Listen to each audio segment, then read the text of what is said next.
It's actually really related to what I understand about neuroplasticity now, because there's a period of time where you make new connections in your brain and you build up this new pathway. And it's almost like there's a tipping point where that pathway becomes the way that you think now, and your old ways of thinking get overwritten. So one of the analogies that I could use is if you came up to a field that was knee-high in grass, then the first time you walk across that field, you're going to be pushing that grass down with your feet. But if you walk that same path every day for a week, you probably would have trodden a sort of pathway through the grass that you can walk through easily. If you then said, okay, I'm going to lay down some wooden slabs to make it even easier to walk along there, and then you built that further and you maybe like cemented them in, then eventually you could make a path that's so easy to walk down that it takes no effort at all. And it's exactly the same in the brain when you learn something new.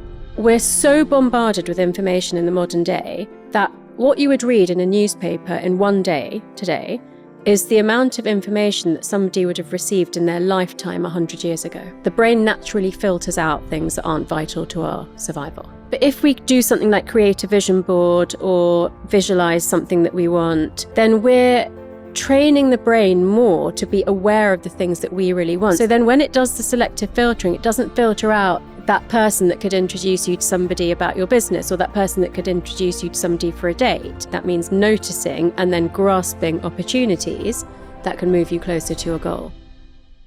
Hey friends, welcome back to Deep Dive, the weekly podcast where every week it is my immense privilege and pleasure to sit down with academics and authors and entrepreneurs and creators and other inspiring people, and we find out how they got to where they are and what we can learn from them to help apply to help live our own best lives. What you're about to hear is a discussion between me and Dr. Tara Swart. Tara has a PhD in neuropharmacology. She also trained and worked as a psychiatrist in the UK's National Health Service for about 7 years before leaving medicine and becoming an executive advice coach type person, and then her career morphed into doing talks and exploring the world of neuroplasticity and the world of Braincare and the world of how we can learn from neuroscience and psychology and endocrinology and like immunology and microbiology, and putting all these sciencey things together to help improve the ways that our brains function. Oh, she's also Chief Science Officer for Heights, which is a Braincare supplement company, which I have also invested in. We had the founder of Heights on the podcast a couple of seasons ago. In the conversation, we talk about the somewhat circuitous path she took to get to the career that she is at now. And we spend most of the conversation talking about what are the practical things that we can learn from the world of neuroscience, from the field of neuroplasticity, that we can apply to our own lives to help reduce our stress, to help increase our brain's performance, to help make it easier to learn stuff. Super interesting conversation. I hope you'll enjoy it as much as I did. All right, Tara, thank you so much for coming on. I would love to sort of just get into a little bit of the backstory. So you have been a sort of a psychiatrist, a neuropharmacologist, neuroscientist, PhD. You're now Chief Science Officer at Heights. You have your own executive advice business where you kind of apply these insights and I guess coach other people. Where did all this start? How did we end up here? Yeah, so that does sound quite messy when you put it like that. That's so a maybe lot of stuff. It's pretty cool. Yeah.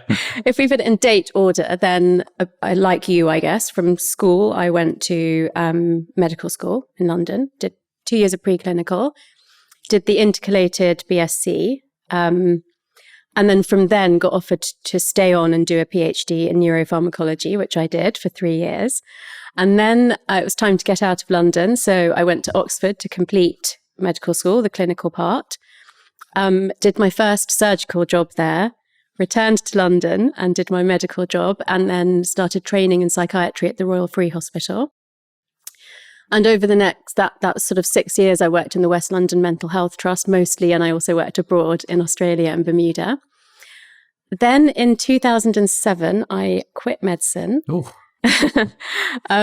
moved back from Bermuda to the UK, did a 6-month coaching course, and then in 2008, and worked in an office, really going from sort of being quite an experienced psychiatrist at that point to being the absolute bottom of the pile, no business contacts. My PowerPoint skills apparently weren't up to scratch for what they were needed at that point. And then in 2008, started my own freelance practice as a coach.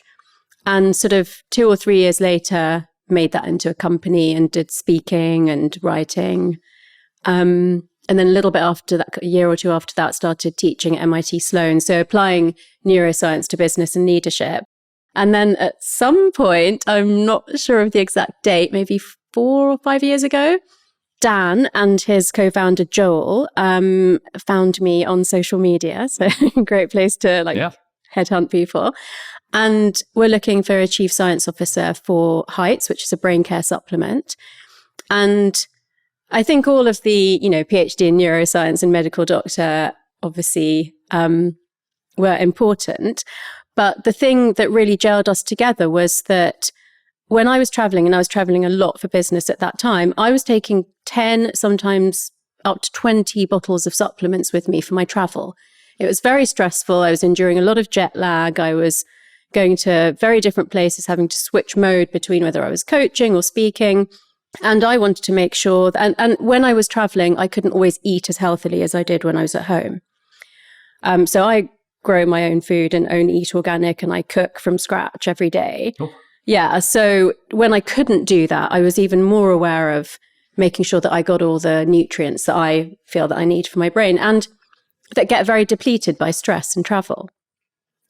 So when I heard about the idea of having one capsule, it's a double capsule, that had pretty much everything that I would want to take in it, I wanted to be part of that. And from the beginning, I was banging on about magnesium and probiotic.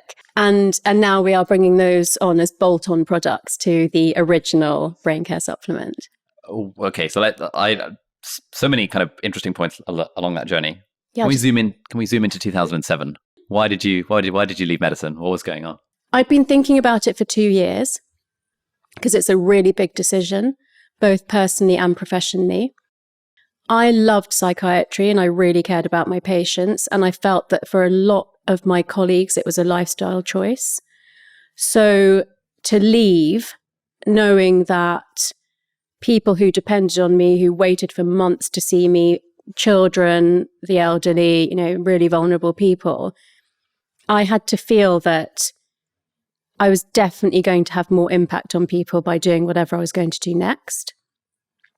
But obviously the other side of the coin of that was that I'd done my PhD in neuroscience thinking I was going to become a neurologist. When I went to the clinical school, I felt like that interaction with people wasn't going to be enough for me with neurology. And psychiatry, where I started to really delve into people hearing voices that weren't there, that your brain could play a trick on you in such a way that you couldn't trust yourself. That felt like a really important thing to be part of and try to help with and care about and understand. But what I realized as I moved through the different specialties, so I did child psychiatry, I did forensic psychiatry, vulnerable females, the elderly, rehab, learning disabilities, and I traveled around the world with it too, was that if I remained in that job for the next 30 or 40 years, I wasn't going to get enough intellectual stimulation or challenge to keep me happy and at my best. And so I had that terrible dilemma of feeling like I could do this really well for the rest of my life, but I wouldn't be living my best life if I did that. And so when I finally made the decision to quit, and that was after I'd gone through 100 options of other things that I could do instead of medicine, because when you go to medical school when you're 18 and then you're a doctor for 6 or 7 years, and I was at medical school essentially for 9 years, you don't think that you can do anything else. So it's, it's a really big deal to leave. So I finally found executive coaching as the thing that was very much about goal orientation and focus and determination, but also quite zen. So that seemed to fit with my psychological skills. And when I went to the chief of psychiatry and said, as you'll know, you have to have a form signed by all your bosses for the last 2 years to prove that you're not leaving because you've done something terrible. When I asked him to sign the form, he said to me, "This is such a great loss to us because you could do this job in your sleep." And I think that was the phrase that I needed to hear, which was, I didn't want to be asleep for the rest of my life. I wanted to be challenged and do new and different things. Mm. And at that stage, I thought I was just going to be a coach. Obviously, I've done like loads of different things since then. But yeah, I moved countries, came and did the coaching qualification, had to learn to listen in a way that was completely different to when you're just thinking about what diagnosis you're going to make. Yeah, I think does that answer your question? Yeah, it does. So it's how much of the decision to leave was lifestyle versus kind of intellectual stimulation? I guess I'm asking because I mean I still know about half my friends are medics, and the biggest gripe anyone ever has is the lifestyle. Usually, yeah. So that wasn't a thing for me because, as I mentioned, a lot of people go into psychiatry because of the lifestyle. So it's not, the on-calls aren't as hard. And ever since I was at medical school, or not medical school, but in my first year before I got married and I still had my maiden name, which was Banerjee, people used to pray for a Banerjee night on call because I literally never got woken up. And I actually worried when I got married and I changed my surname that my luck might change, but it didn't. And when I had my sort of 6-monthly review with my consultant in psychiatry, he said, what's going well? What are you concerned about? And I said, I'm concerned I'm not getting enough experience on call because I go around the wards, I check everything's okay, I go to sleep, I wake up the next morning. And he said, I wouldn't complain about that. And then in Australia, I could do a lot of phone consultations overnight, or it was a 15-minute drive. That wasn't an issue for me. The lifestyle suited me. I was able to travel. Yeah. I didn't get too much sleep disruption. I'm obsessed with sleep. So that would have been a problem if I had sleep disruption. So for me, it was definitely... And in the end, when I felt like, how would I really be able to feel good about the fact that I was leaving behind patients that I could have given so much care to, it came down to the fact that in NHS or, government psychiatry, you're dealing with people in the lowest socioeconomic groups whose families have abandoned them, who don't have jobs, whose children get taken away from them. And so your impact is really high on that one person, but it doesn't go much further than that. And I felt that if I went into executive coaching and I worked with really senior people who impact their teams and a company and have corporate social responsibility and are role models in society, that I would be able to touch more people by doing that than I would by staying as an individual doctor. Just a quick note from one of our sponsors, and we'll get right back to the episode. And very excitingly, this episode is brought to you by Heights. Heights is a Braincare smart supplement that I've actually been taking for the last 12 months, ever since I became friends with Dan Moricerto, who was the founder of Heights and who we had on the podcast in season 1. And this season of the podcast, we're also featuring Dr. Tara Swart, who is a neuroscientist and psychiatrist. So what is Heights? Well, it's a Braincare smart supplement. Basically, it is a supplement. You take 2 of them every morning like I do. It's like these 2 little capsules which have omega-3 oil in them, and they've got a bunch of multivitamins as well. They have all of the details on the website. Every single ingredient that they've got is super high quality. And the great thing is that just by taking 2 of these capsules every morning, like I do, you get all of the essential micronutrients that you need without having to deal with drinking sludge or anything fancy like that. So the great thing about Heights is that even if you don't have one of these absolutely perfect diets, at least you have your bases covered in terms of the micronutrients that you need. It's very easy to sign up. You just go to yourheights.com and then you sign up to the thing, and it's a mail order. They get to you every month or in 3-month packets. And if you use the coupon code ALI15, that's ALI15 at checkout, then you'll get 15% off your first 3 months of subscription. I've been subscribed to this for the last 12 months. I also happen to be an investor in the company because I believe in the product, and I love how they're fully evidence-based in absolutely everything they do. And if you're interested in the evidence base behind all 20 different ingredients that they've got here, you can check them out on the website, and that'll be linked in the video description and in the show notes. So thank you so much to Heights for sponsoring this episode. How did you land on executive coaching? It's only recently I even knew the term existed. How did you discover that was a thing and that's the career you wanted to go down? So one of my best friends at school who studied, psychology and philosophy at university and then also did a PhD in the neuroscience area, she went on to work for McKinsey and I went on to work for the NHS. And that's where our lives, having been at school together, diverged quite significantly.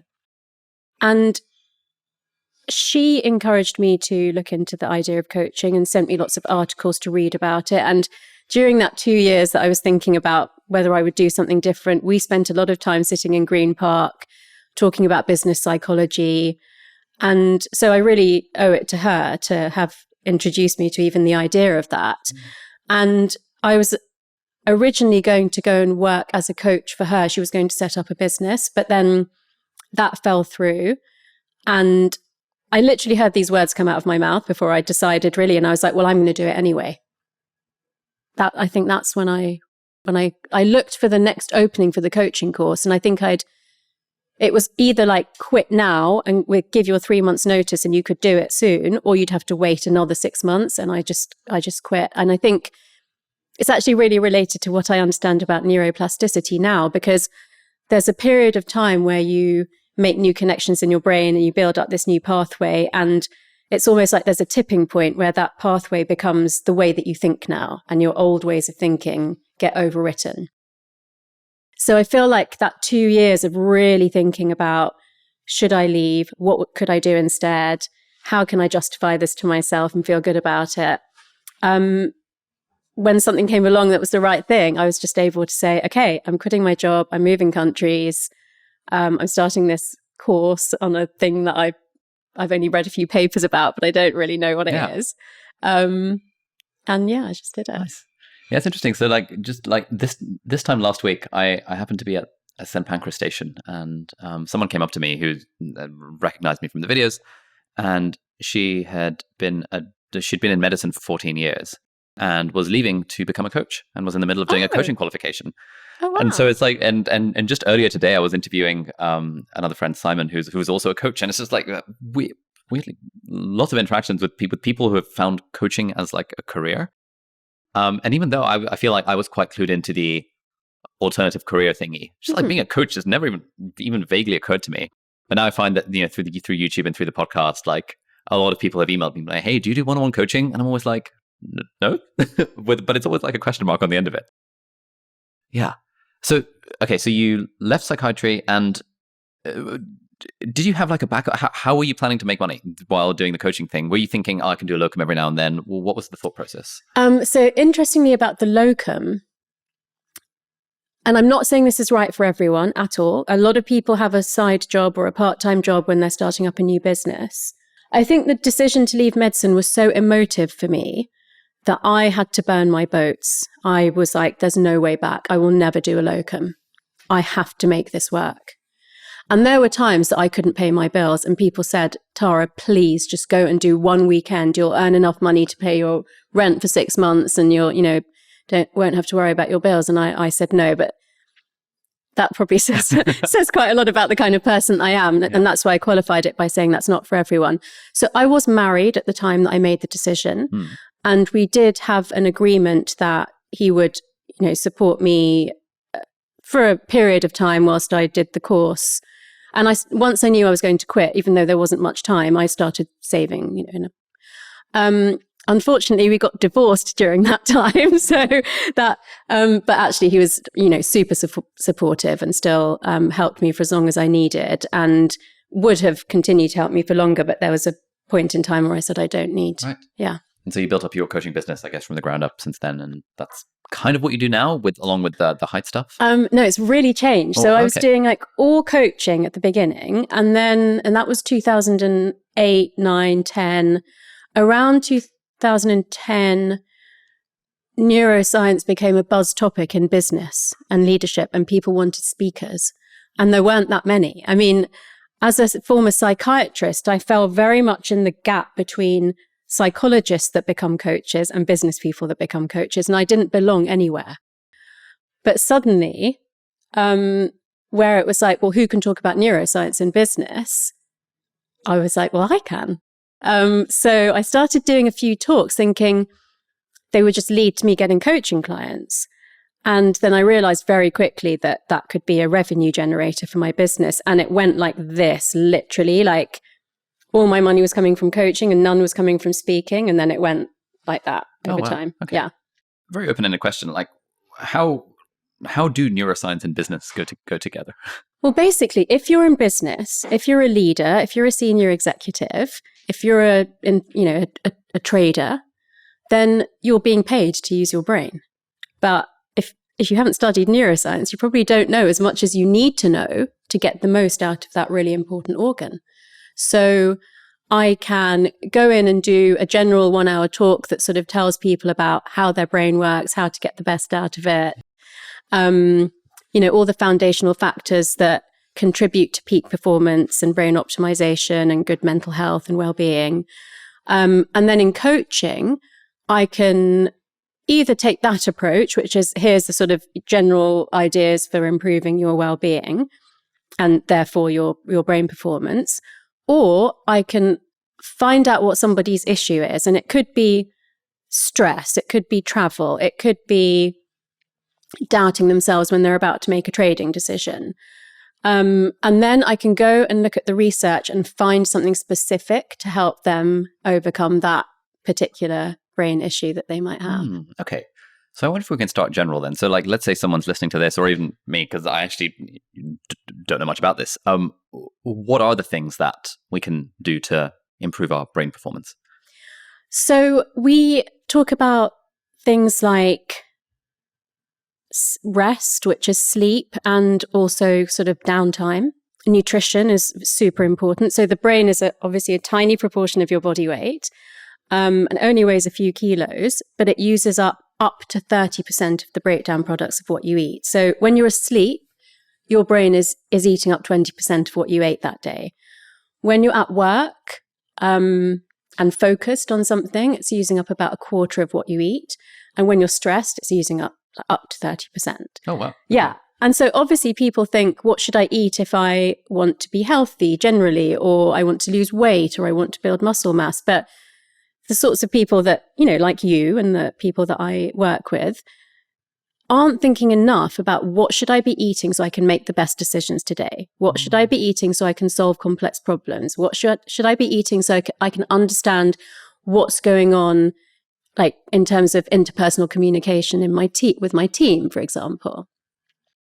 And then there's everything from hydration, exercise, breathing, mindfulness, curiosity. Yeah. Like there's so many factors that contribute to brain health, and they're probably not dissimilar to things as a doctor that you would know contribute to cardiovascular health or gastrointestinal health. But we at Heights feel that if you approach everything with a Braincare first attitude, then you're kind of taking care of the rest of the stuff. Like if you eat and drink in a way that's good for your brain, your skin and your hair are going to look nicer.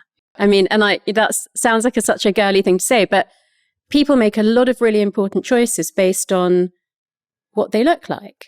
And that's fine. And that probably has like beneficial effects on our, our brains and our guts as well.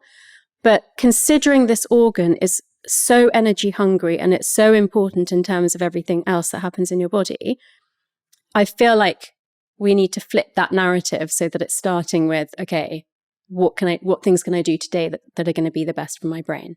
Just a quick message from one of our sponsors and we'll get right back to the episode. And this episode is very kindly brought to you by Shortform. Shortform is the world's best service that summarizes books, but it's way more than just book summaries. They almost have a whole study guide for every book that they've got on the platform, where they've got a one-page summary, and then they also have chapter-by-chapter breakdowns. And it's not just chapter-by-chapter breakdowns. Also, in between the chapter breakdowns, they have interactive exercises where you can engage more readily with the ideas in the book. Shortform covers non-fiction books from a bunch of different genres that you might be interested in. For example, they've got a load of stuff in the business world. So if, for example, you are an entrepreneur or you want to become an entrepreneur, that'll be great for you. They've got books in motivation, they've got books in education, they've got books in lifestyle and communication. Basically, any genre of like non-fiction, personal development-y, self-helpy stuff that will help you level up your life. It's all there on Shortform. Shortform publishes new book guides and articles every week. And if you're a subscriber, then you get to vote on what book they cover next. And in fact, through that system, I have voted for various books that they've then turned into summaries. For example, one book I've recently reread through the Shortform book guide is No Rules Rules by Reed Hastings, who's one of the founders of Netflix. Now, I listened to the audiobook of No Rules Rules a while ago, and I was sort of applying it to my team at the time. But since then, my team has grown and the challenges have changed. And so I used Shortform's guide to revisit some of the key lessons from No Rules Rules around building the appropriate team culture. Anyway, if any of that sounds up your street and you would like to sign up to the world's best service that summarizes books, then head over to shortform.com/deep dive, and that will give you a completely free 5-day trial, and you can try out the service to your heart's content. That link will also be in the video description and in the show notes, and thank you so much, Shortform, for sponsoring this episode. I wonder if we can start with the nutrition thing then. And I guess what should me and I guess listeners and viewers be thinking about when it comes to nutrition? Like, or is it all just the stuff that everyone kind of knows but doesn't implement? Or do you feel like there's actually a knowledge gap and an understanding gap? Or if it's just actually implementing the things that we all know we probably should do? I like to think there's a bit of both. So I think there's a lot of things that are in the public domain that people are aware of, that we all know we should be doing, but we're not necessarily always doing. Yeah. But there are definitely fun neuroscience facts that I can throw in that I would guess maybe even you haven't heard of. So should we try? Yeah. Perfect. Yeah. Okay. So I would say like level 1 is that you eat 3 healthy meals a day and maybe you snack in between if you need to. And when I say healthy, mostly plant-based, maybe some fish and eggs, minimal amounts of other types of meat, foods that contain high amounts of water and good fats. So a bit of dairy, fatty fish, nuts and seeds, berries. I mean, I'm already going above level 1, I would say, with some of those. But 3 healthy meals a day. That kind of food. Question on that front. Yeah. Intermittent fasting? Yeah. So okay. level 2. Oh, that's level 2. Okay, fine. If you're not eating healthily generally, if you're not sleeping around 7 to 8 hours, 15 a night, drinking enough water, making sure you're not sedentary, don't bother with intermittent fasting. You need to have those foundations correct. If you're doing all that good stuff and maybe even meditating, then you can take it to the next level, which is the first level would be time-restricted eating. So, for example, I only eat between 12 noon and 8 p.m. So I'm essentially doing a 16-hour fast overnight, which has all sorts of benefits on longevity and cancer risk reduction. And once you get used to it, it's also good for your mental performance.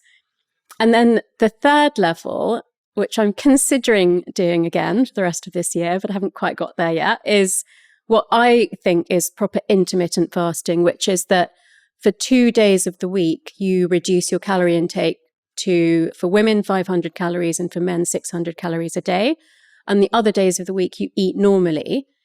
But in all 3 of those stages, you still have to be eating the kinds of foods that I mentioned. And so this is, tell me whether you knew this or not, but in terms of brain optimization, eating dark-skinned foods is much better than just eating general, the leafy greens or the salads. Dark-skinned? Yeah. What do you mean dark-skinned? Like blueberries rather than strawberries or raspberries. Okay. Purple sprouting broccoli rather than green broccoli.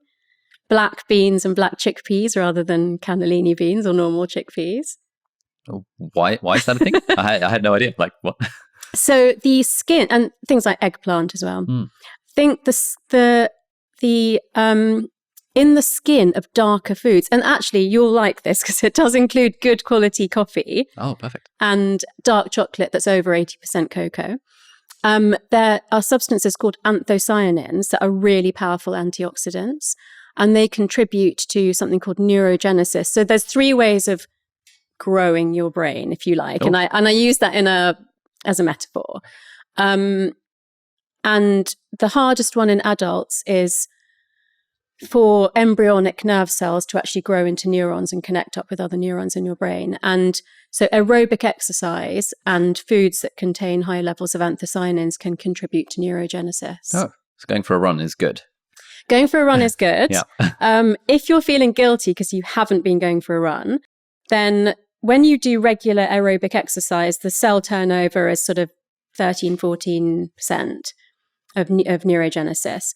If you haven't been doing exercise for some time and you start again, it can actually be up to 30%. So to me, that's the perfect excuse for every time I fall off my schedule of exercise and I start again, that I'm really boosting my neurogenesis. But, I'm never sedentary, but I'm not always doing like full-on aerobic, sort of more high-intensity exercise. So, okay. Yeah. So one mechanism is neurogenesis, the one that makes our brain grow. What are the other 2? So neurogenesis is the embryonic cells growing into new neurons. The next one is synaptic connection, which is already existing neurons connecting up with each other to make stronger pathways. And the third one, which you'll be well aware of, is myelination, which is a fatty substance that coats some pathways in the brain and body. And there's a reason that leads to faster conduction of electrical signals along those pathways. And there are reasons that we have some pathways that are myelinated and some that aren't. Like, for example, if you put your hand in a fire, your reflex to snatch your hand out of the fire is a fast myelinated pathway, but your pain pathways are non-myelinated, because if you were incapacitated by the pain of burning your hand, you wouldn't be able to move or escape from the threat kind of thing. But in terms of what we're talking about, which is brain performance, basically repetition can lead to more myelination, which means that pathway becomes a faster conducting pathway for you. So something like resisting the urge to, eat junk food or like there's crisps, some crisps over there, and last night I made the bad choice to eat the crisps, and Gordon kind of looked at me and sighed, because I was like, whoa, there's 200 calories in these. And today I didn't. I decided to leave the chips as they were. Well, that could be to do with time of day, because your willpower also reduces during the day. Ooh, yeah, maybe. But I mean, for me, it's mostly about stimulus control, which is that I don't keep those things. Yeah. It's a lot easier to resist the chocolate cake if it's not there. Okay. So we've got neurogenesis from embryonic cells. We've got the synaptic connections, and we've got myelination. Yeah.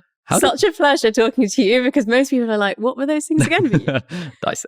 How do we tangibly impact those things? So we talked about repetition equals more myelination. And I guess this is where sort of repetition, when it comes to learning stuff as well, like spaced repetition over time equals more myelination, presumably. What other things can we do to grow the brain? So I think in real life, we don't necessarily need to know which underlying physiological mechanism we're affecting, but we need to see the real life result if I'm trying to learn something or do something differently and it's working or it's not working. I think the easiest way to just think about those three is that the myelination is like something that you're already good at, that it would be really easy for you to for it to become your superpower, basically. So for instance, and this sounds, and I don't mean this in a boastful way, but I've got a friend who's a professor of neuroscience who plays in a band, and I really admire him for being so good at an instrument. But it really irks him that I can just learn a new language so easily. So that's like one of my superpowers. And so I have learnt 5 languages in my lifetime. I'm not fluent in all of them at the moment. But if someone said to me, do you want to learn a new language? I'd say, yeah, because I'll probably be quite good at that. But there are lots of other things that would be much harder for me to become good at. So that would be, for me, that would be like my A grade subject. Okay. And I take that on willingly because I'd probably find it not too difficult and I'd probably be quite good at it. So think about what that might be for you. And then synaptic connection is more like your B+, which is something that you're not bad at all, but you don't love, and it doesn't come really easy and naturally. But if you worked really hard, you could make that into an A grade. And then neurogenesis in adulthood, although there are embryonic cells around the hippocampus, which is where, we lay down memories and learning, it's way less than in children. So that would be like, well, I did this. That would be like me taking up golf. I was really bad at it. It took me ages to improve. I would have had to give up my day job to become, any level of decent at it. So it's not wise really in adulthood to take on a learning that's so difficult that it's going to detract from your day-to-day brain performance. And in that middle category, for me, I would probably put something like learnt the tango quite well, not amazingly, improved at tennis, taught myself keyboard, but I'm never going to be like performing or anything. So that's the easiest way to think about those in your mind, like which of those mechanisms might I be working on, because it's really to do with the level of how difficult it would be for you. So would it be fair to say then that, like, let's say when you're at university, the things you found yourself naturally good at are probably the things that you will find it easier to remain good at or be good at when it comes to adulthood? Like for you, presumably that was languages, but not golf.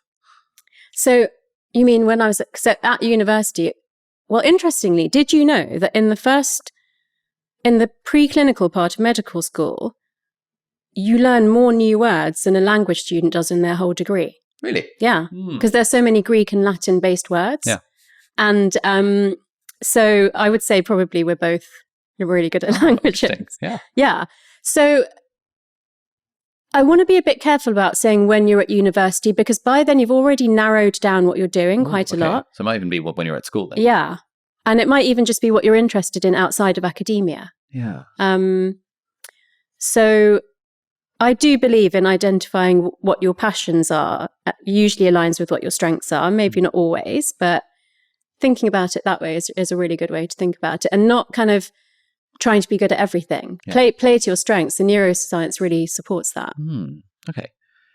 And so to what extent is this relevant when you're, for like, coaching people in the sort of this executive advice space? That's such a good question, because actually I often get dragged in because people say, this person is really, really, really good at what they do, but they've got no emotional intelligence. And unless you can help them change, we're going to have to get rid of them. It's that bad. Like, wow. I mean, not so much recently, but more when I was coaching, like around the time of the financial crisis and the consequences of that, there were still people that would shout, go red in the face, make people cry, like make people not, want to quit their team and stuff like that. So that was almost me having to do like neurogenesis with them. But I would definitely help them to see what they were really good at and play to that, because those are quick wins. And in coaching, I would want people to get quick wins, because then they'll believe that they can change things and that I can help them. And a lot of coaching is about building up that relationship of trust, so that it's okay for them to try something and fail, because they know that you'll just still be there encouraging and helping them learn from it. It's a very like privileged, like special kind of relationship, because it's intense, it's one-on-one, it can be very emotional. But the main thing I found that helped these senior guys who are pretty much at the top of their career ladder, don't really have to worry about finances, why would they put in that effort that it's going to take for them to now change their behavior? And a lot of them said, it's too hard. I don't understand what I need to do. I don't understand what people mean when they say you need to be more caring or understanding or emotionally intelligent. And I don't know if I can do it. And so I explained neuroplasticity to them, like building a brick wall or building a pathway. And so one of the analogies that I could use is if you came up to a field that was like knee-high in grass, then the first time you walk across that field, you're going to be pushing that grass down with your feet, and maybe some of it would bounce back up. But if you walk that same path every day for a week, you probably would have trodden a sort of, just a pathway through the grass that you can walk through easily. If you then said, okay, I'm going to lay down some wooden slabs to make it even easier to walk along there, and then you built that further and you maybe like cemented them in or whatever, then eventually you could make a path that's so easy to walk down that it takes no effort at all. And it's exactly the same in the brain when you learn something new. And so what I would get these guys to do is, I'd say, go home tonight and listen to your child for 5 minutes without interrupting them and not having your phone on your person. And that alone was so eye-opening for people, because they were never doing it. They were always asking, how was school today? Did you do your homework? Did you do this? Did you get 10 out of 10 on your spelling test? And they'd probably be scrolling on their phone half the time, and the child would feel that they weren't really listening. And this happened with men, women, all different ages. And then I'd say, okay, now try this with a friend. Try to like have a conversation where you really listen to them and you don't interrupt them. And then they do that. And then the next stage would be with a colleague, but somebody they've got a good relationship with. And then by the time they started feeling like, yeah, I can do this, I can really listen, I don't have to like sort of answer back all the time, we'd get them to the point where they'd have a conversation like that with somebody that they haven't been getting on with at work.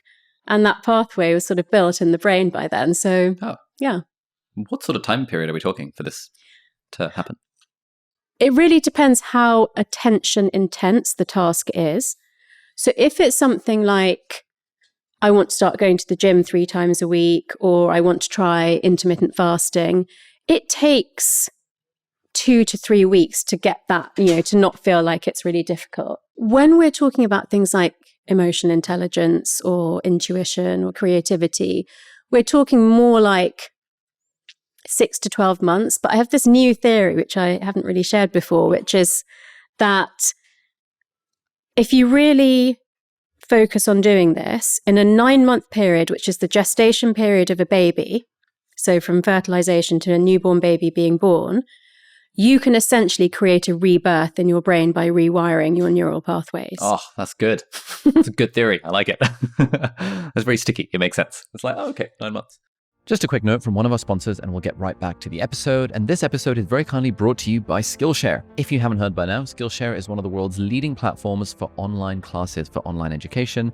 They've got thousands and thousands of classes on all sorts of topics, from business, entrepreneurship, lifestyle design, cooking, interior design, loads of stuff. And very excitingly, I've actually been teaching on Skillshare since 2019, and I've got 13 classes on Skillshare. Yes, 13 classes. And you can access all of them completely free of charge by going to skillshare.com/deep dive. And that link will give you a free 1-month trial to Skillshare, during which you can watch any and all of my classes. One class you might be interested in is my YouTube for Beginners class. If you've ever thought about starting a YouTube channel, this is the class for you. I'll take you step by step across like 3-4 hours, something like that, through all of the steps you need to take to make your first 2 videos on YouTube, how to do the channel art, how to think of a name, all of that fun stuff. And loads of people have taken that class and said that that class was so good that they would have literally paid hundreds of dollars for it, but you get it completely for free on Skillshare by going to skillshare.com/deep dive. After your trial's over, you can choose to continue the subscription if you like, and you can access the thousands of classes Skillshare has from other teachers, including people that I know, people I'm friends with, like Thomas Frank and Nathaniel Drew. But yeah, the main reason to check out Skillshare, of course, is that you want to check out my classes if you want to learn about productivity and video editing and YouTubing and even cooking. So head over to skillshare.com/deep dive, and thank you so much, Skillshare, for sponsoring this episode.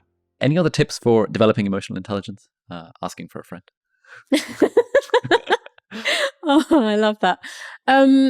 Well, so emotional intelligence is 2 things, which is one, that you actually understand and are able to regulate your own emotions. And then the second part is that you understand what's going on emotionally for somebody else, and you can respond to that in an appropriate manner, compassionate, but not getting sucked in.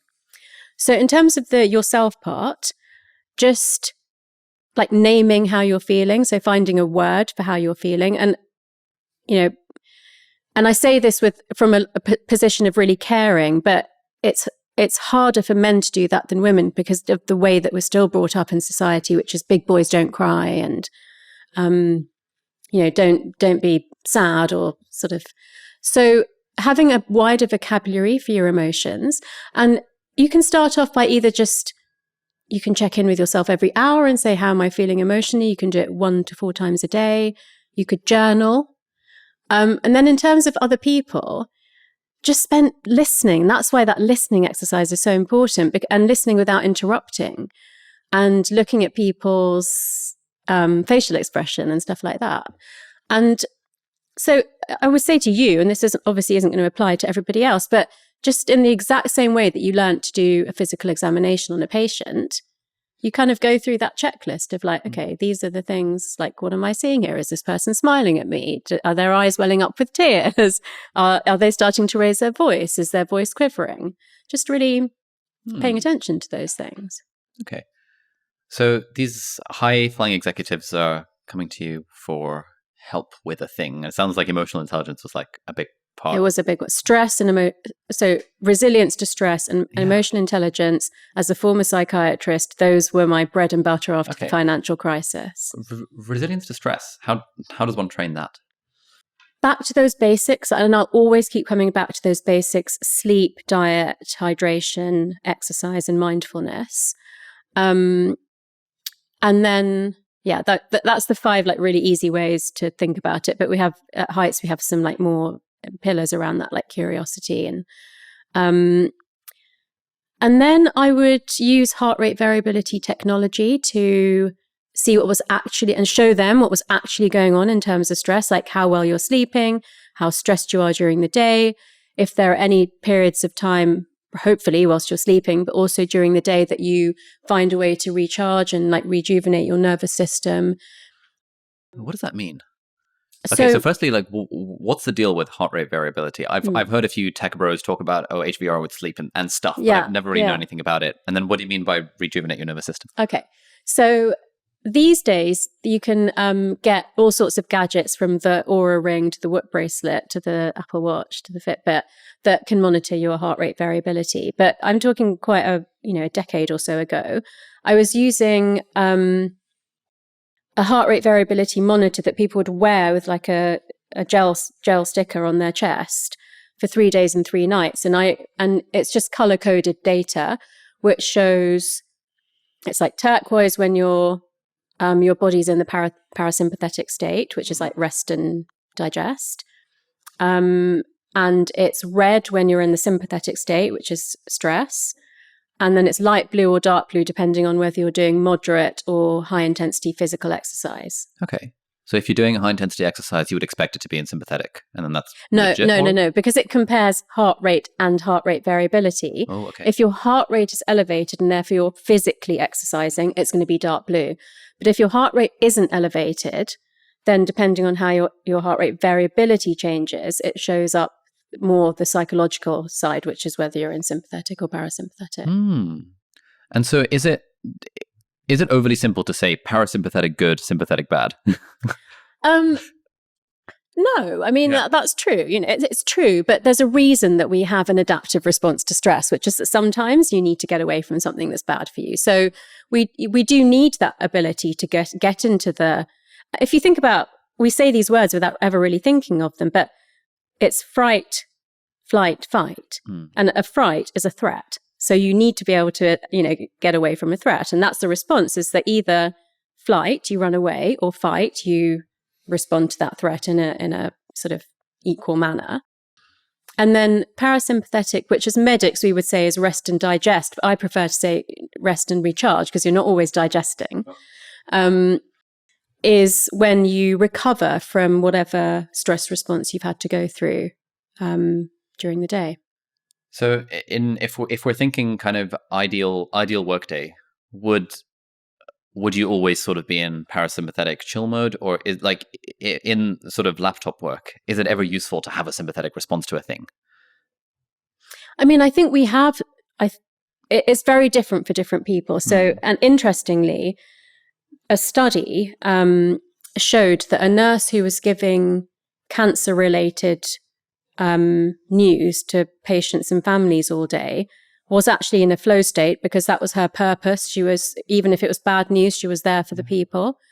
The kind of people that I work with, they're in sympathetic all day.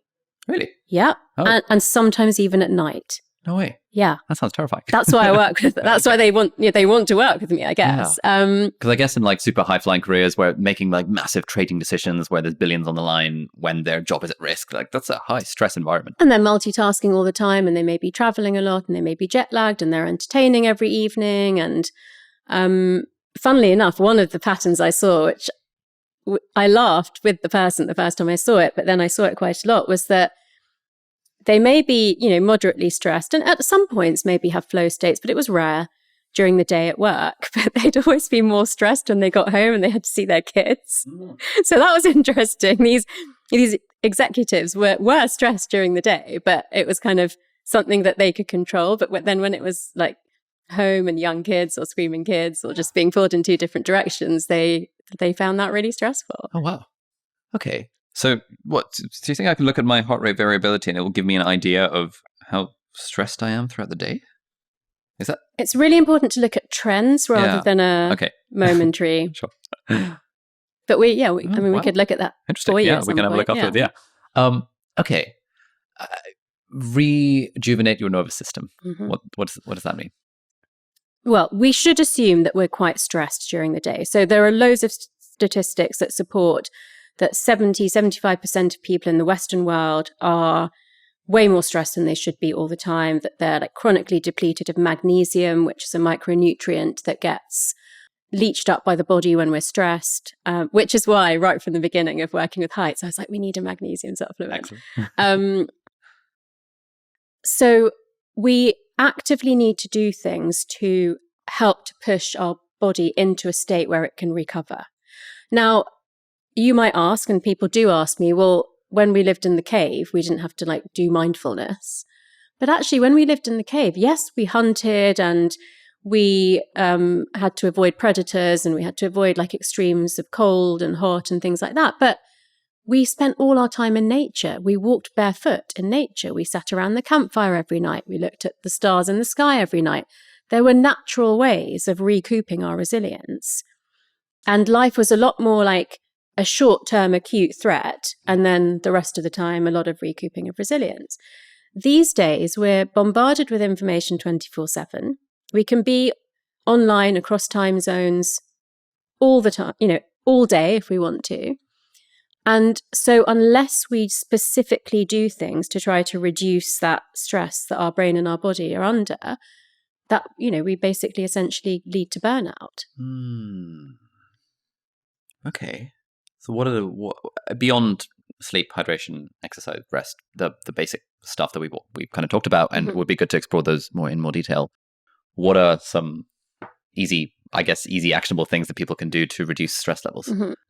Before I answer that, I can't go on without repeating the importance of sleep, because there are still a lot of people that say, well, I can get by on 4 or 5 hours sleep, or I don't need to sleep that much, or I'll sleep when I die. I mean, these phrases are still around, right? But actually getting enough sleep is probably the single most important foundation to being able to recoup your resilience during the day. The second one, I would say, we've talked a lot about nutrition, so I'll go on to oxygenation of the brain. And that is either through formal exercise, but what I find with stress is that people start to breathe in a shallow manner, or they hold their breath.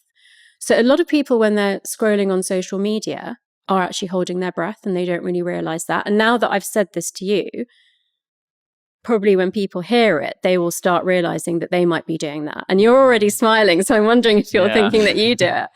So just remembering to breathe deeply is, if you are at a desk or on the laptop a lot of the time, then each hour when you check in on, okay, how am I feeling emotionally, also just check in on like how deeply you're breathing, and maybe just do 10 deep breaths for the sake of it anyway. Why does deep breathing help?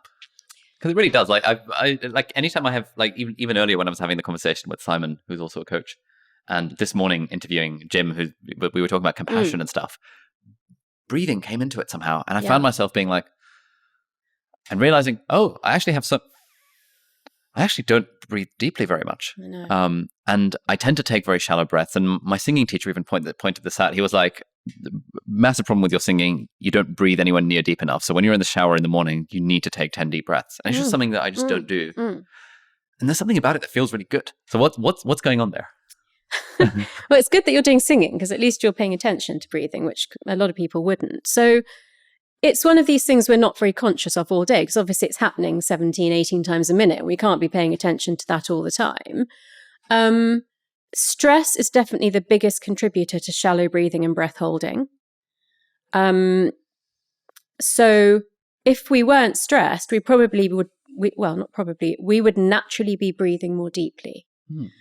And even if we're breathing normally, it's still good to take 10 deep breaths, because it does give that boost of oxygen to the brain. That's why it feels so good, because the brain's resources are glucose and oxygen, right? I mean, you know that from basic physiology. So as long as you've eaten enough and supplied the glucose that the brain can take up within 2 or 3 hours of eating, then the second thing that you can supply your brain with is oxygen. If you're tired, but you don't have time for a nap, do you have time to go for a walk? If you don't have time to go for a walk, take 10 deep breaths at your desk.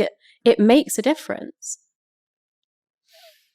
You mentioned nature and looking at the stars and stuff. What's inherently good about nature? Yeah, so this has really come up as a big one in the last few years. And I'm not sure if it's coincidental with the pandemic and having been locked up, or locked up, but also had more opportunity to maybe commune with nature than we did in our hectic lifestyles before.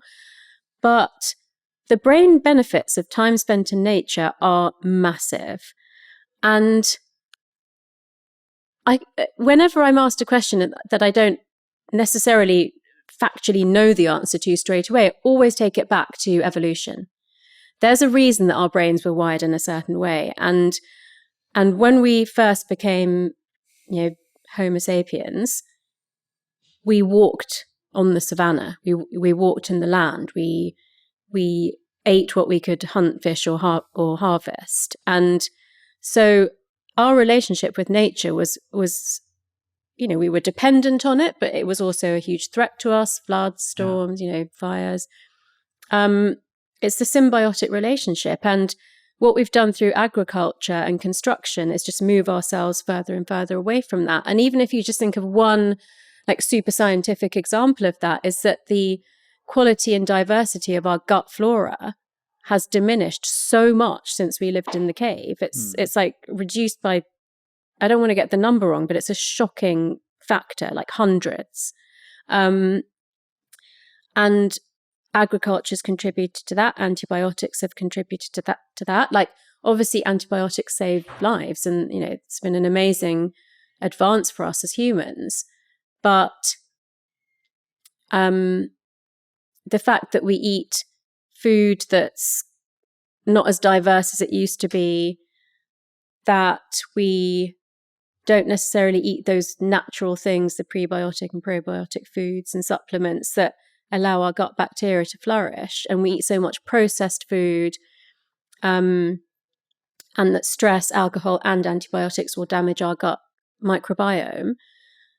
That's one of the huge consequences of having moved away from nature. And people ask all sorts of questions that we don't know all the answers to yet about why do we have more diseases like ME, like MS, like autism, like ADD. And some of the answers lie in that disconnection from nature and what that's done to how that's shaped our bodies and our brains, right? And how we live as a result of that. Damn, cool. So, okay. I'm just about to move to Marylebone, which is fairly close to Hyde Park. So I like the idea of I've been dabbling with taking up running and just running across along Regent's Canal at the moment. But I really like the idea of kind of running around Hyde Park, and just that seems there's something about that feels nice. So we'll give it a go and try and maintain the habit. Do another little thing for me when you do that, which is just take 1 minute to look at a leaf or a petal or a squirrel or something that's close up right in front of you in great detail.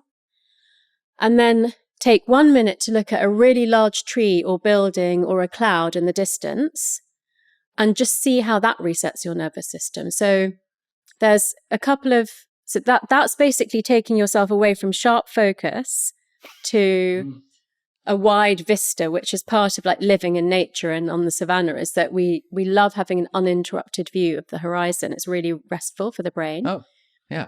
Okay. And then as well as 10 deep breaths, you can just do you can do a sharp intake of breath and just do a really long sigh as well. That's a nice little way to reset your nervous system.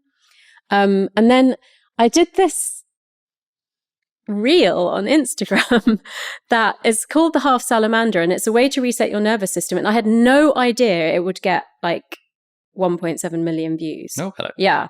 So it's a bit difficult to explain but you look at that too. So those are three things: the sort of looking in detail to looking in the distance, sharp intake of breath and a big sigh, and then this half up. They're three really easy things that you can do.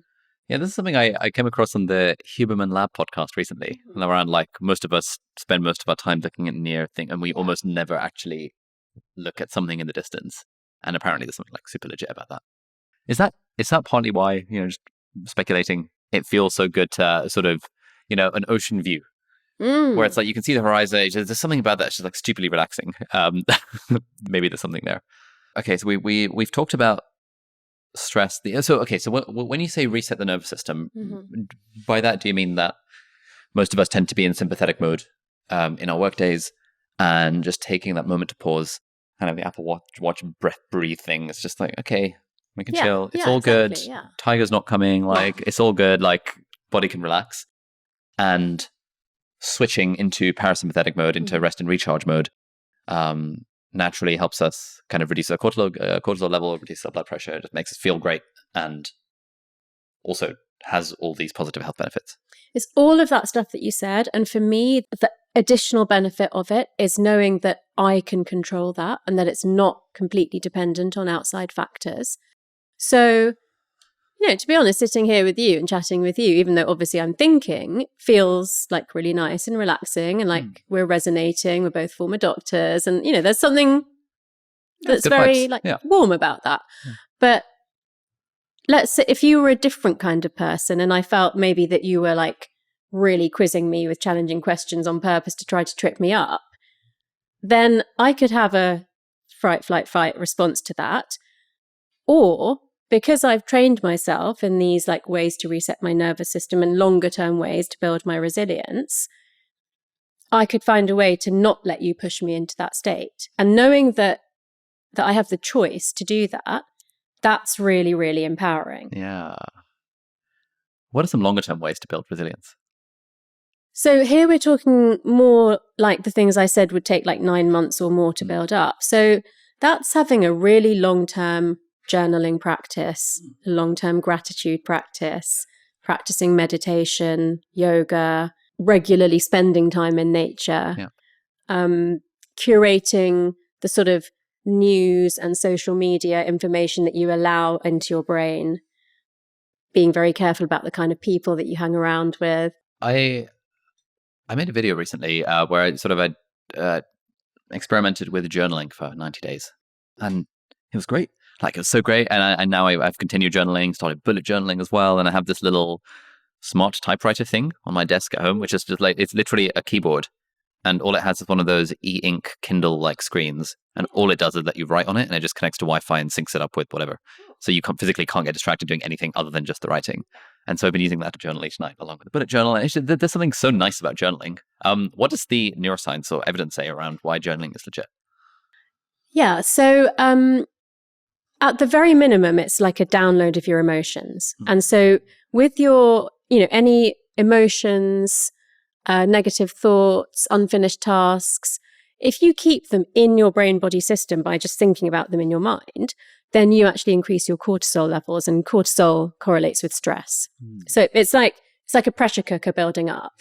If you speak it out loud, write it out into a journal, or do physical exercise and literally sweat out some of that cortisol, then you're releasing those negative emotions, negative thought patterns, anxieties, worries about the future from your brain-body system.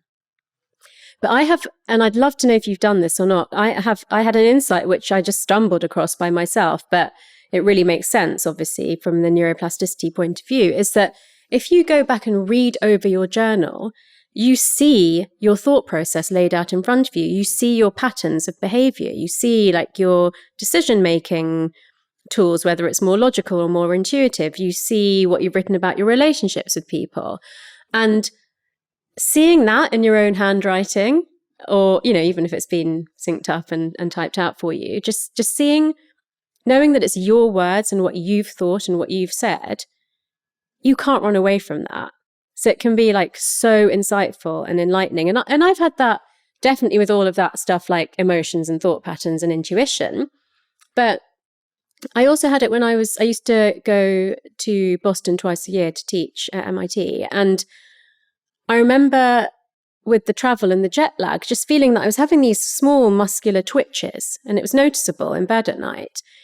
And I decided to read back over, not for that reason, but just anyway, I decided to read back over my journal from 6 months earlier when I was last in Boston. And I'd written in my journal, I'm getting these little muscular twitches. And so I worked out that I'd become magnesium deficient by flying.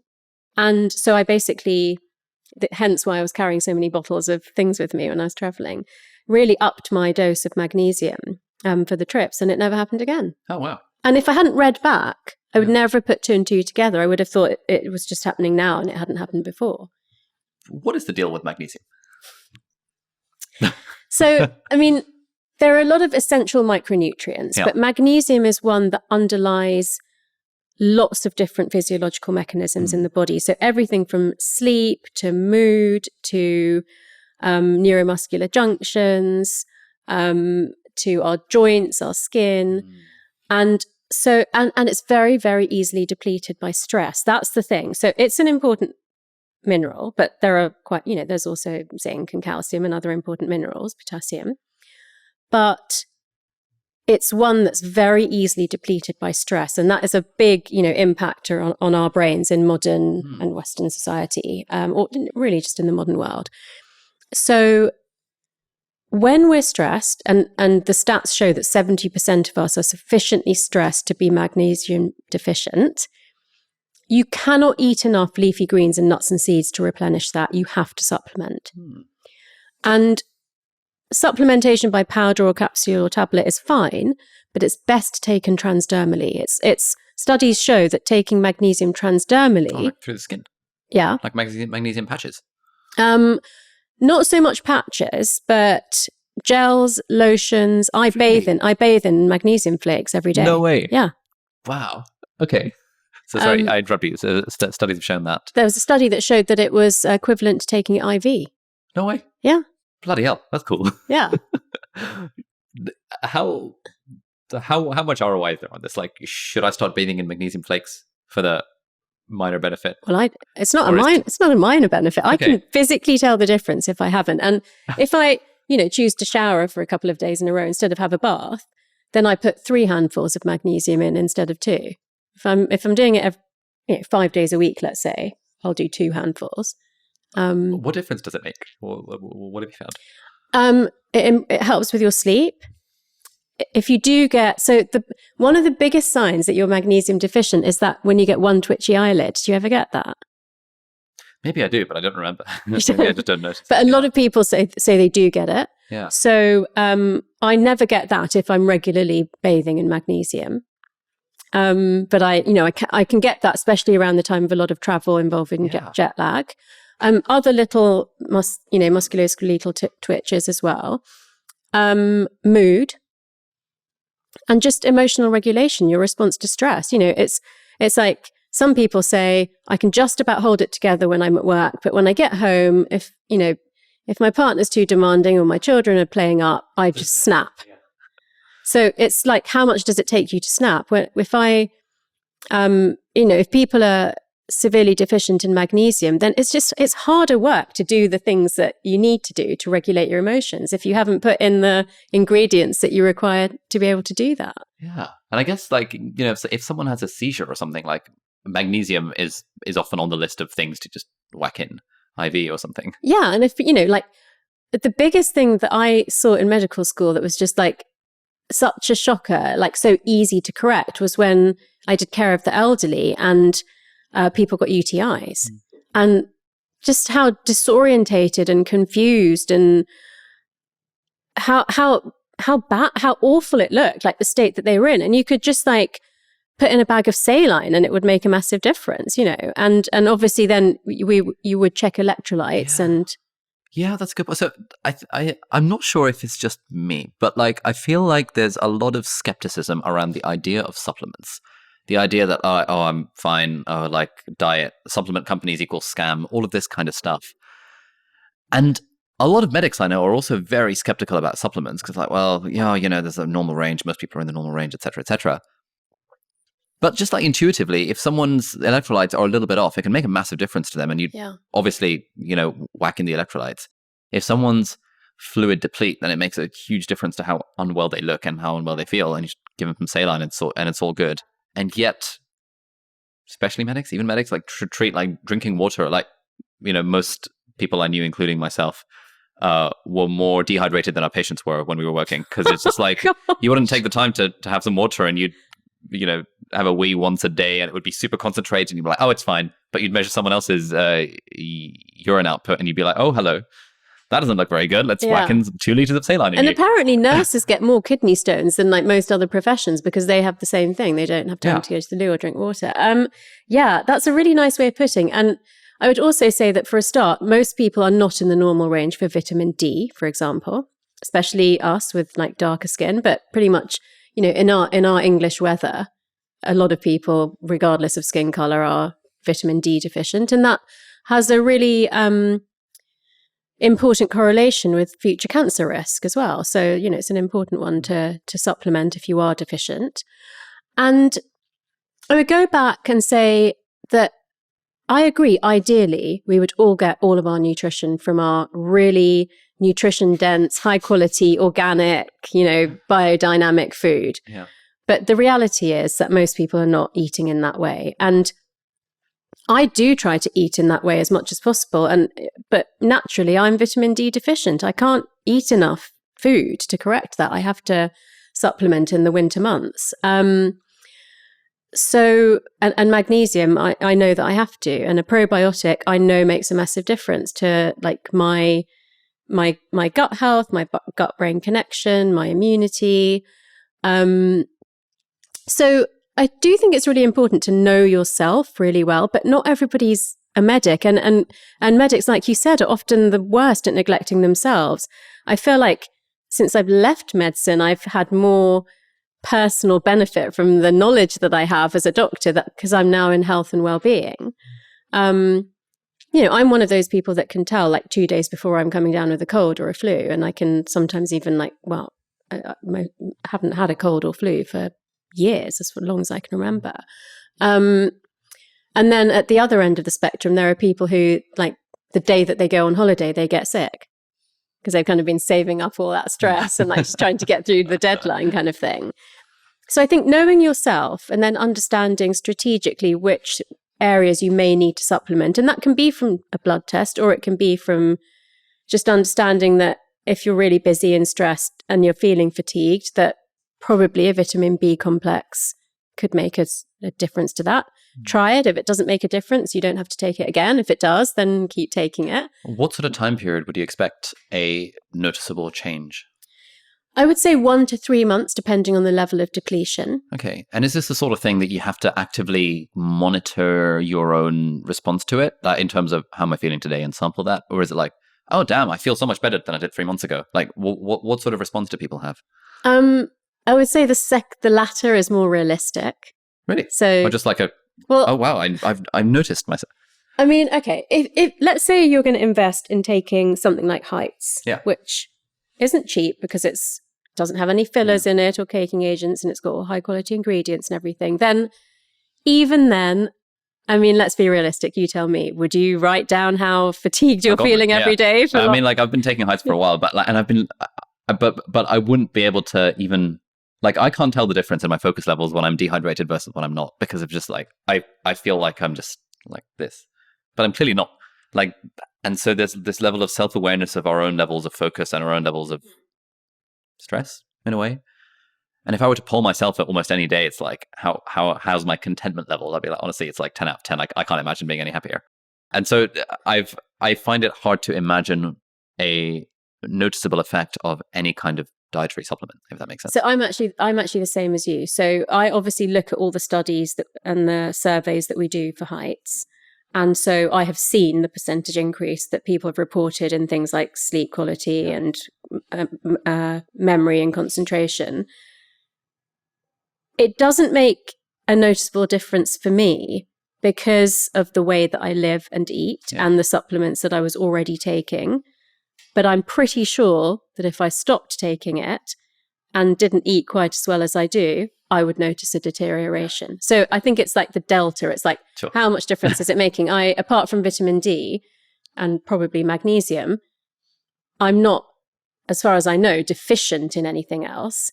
But I'm assuming that the way that I'm eating is enough to kind of keep me, head above water. But if I supplement, then I'm not risking going below that threshold. Yeah, I mean, that's why I subscribe to Heights. Because I'm just like, you know what? I don't want to even run the risk of a deficiency in any of these things. It's a very small price to pay in the grand scheme of things, so why not? And good studies, good and quality ingredients. I'm never going to eat 45 blueberries a day, so why not? All that kind of stuff. And getting the omega oils in a palatable way is quite difficult as well. And with omega oils, you do actually have to take them consistently.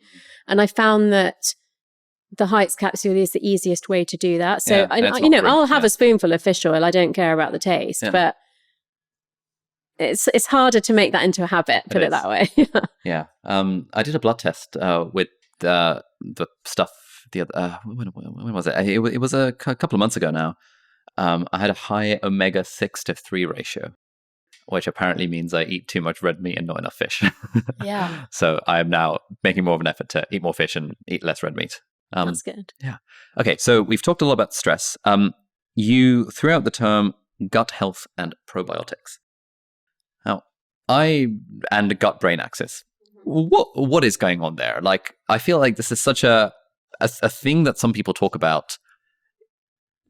6 years of med school, not once did anyone mention the phrase gut-brain axis, except maybe in a postscript in a physiology lecture in first year.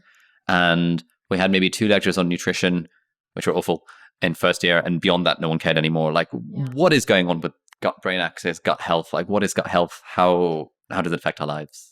So I don't know when you were at medical school, but a lot of research has been done quite recently on the gut-brain axis. So we've always known it existed. Like you said, I think it was mentioned once in preclinical, but now, and this is I'm really excited about this area of research. So the gut-brain connection is now agreed to be bidirectional. So we used to think that the quality of the gut microbiome had an impact on your mental state and your brain power, but now we know that it goes both ways, and that it is through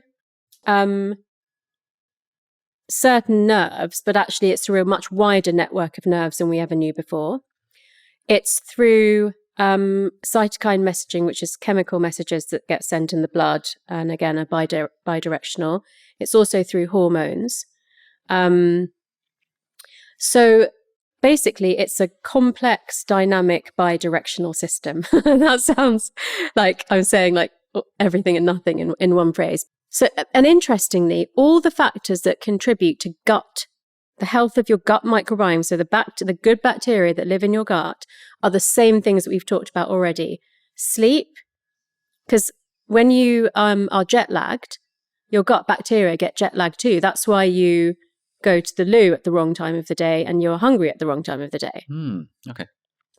And obviously nutrition and hydration would affect your gut.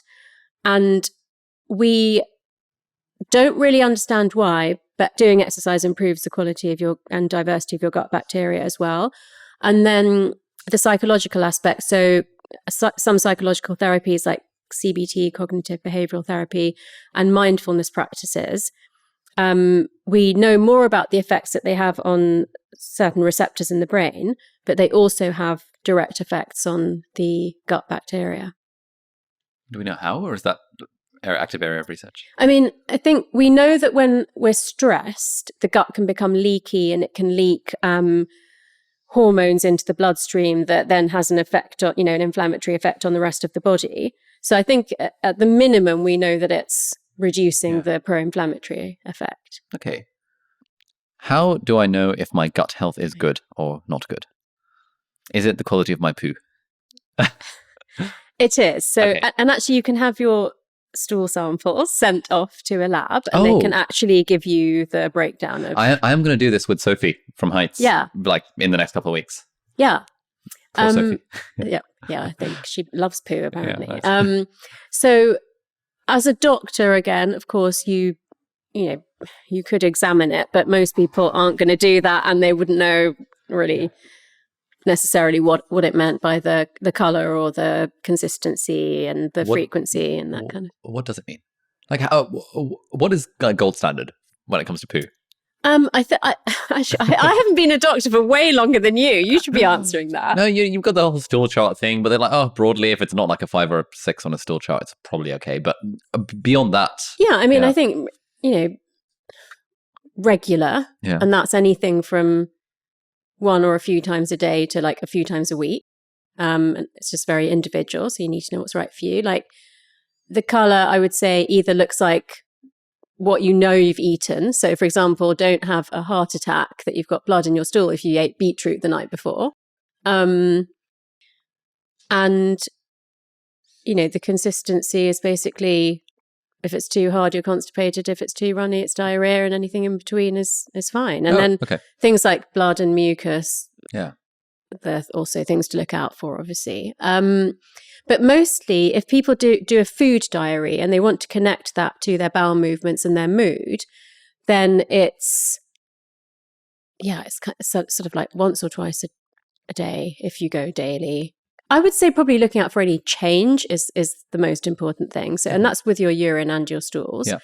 But if you really want to know about your actual gut microbiome, you do have to send a sample off. So what does that tell you? I think it actually tells you like the names of the different types of bacteria that you have. I haven't done this myself, but I've been offered to have my poo sent to America, but I declined. Because I eat so healthily and I take probiotics, I don't feel, and there's no issue in that department. Excellent. I don't particularly Yeah. feel a need to go that extra step with that testing. Okay.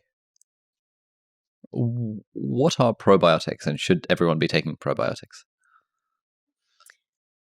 So I'm going to go with the second part of that question first, because I don't like a one-size-fits-all solution. I mean, I think it's a general advice to take probiotics if you're traveling a lot, if you've taken antibiotics, if you are feeling stressed, if you do eat a lot of processed food, then it's not going to harm people, and like with everything, with medicine and looking after the health of my loved ones, often I do come back to this, do no harm.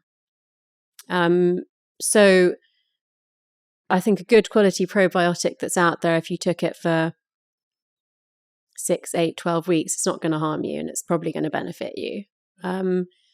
I take one all the time. I was doing the after travel or a 12-week course once a year just to like give myself a boost. But from the beginning of the pandemic, I started taking one every single day. What does it do? Like, what benefit do you see?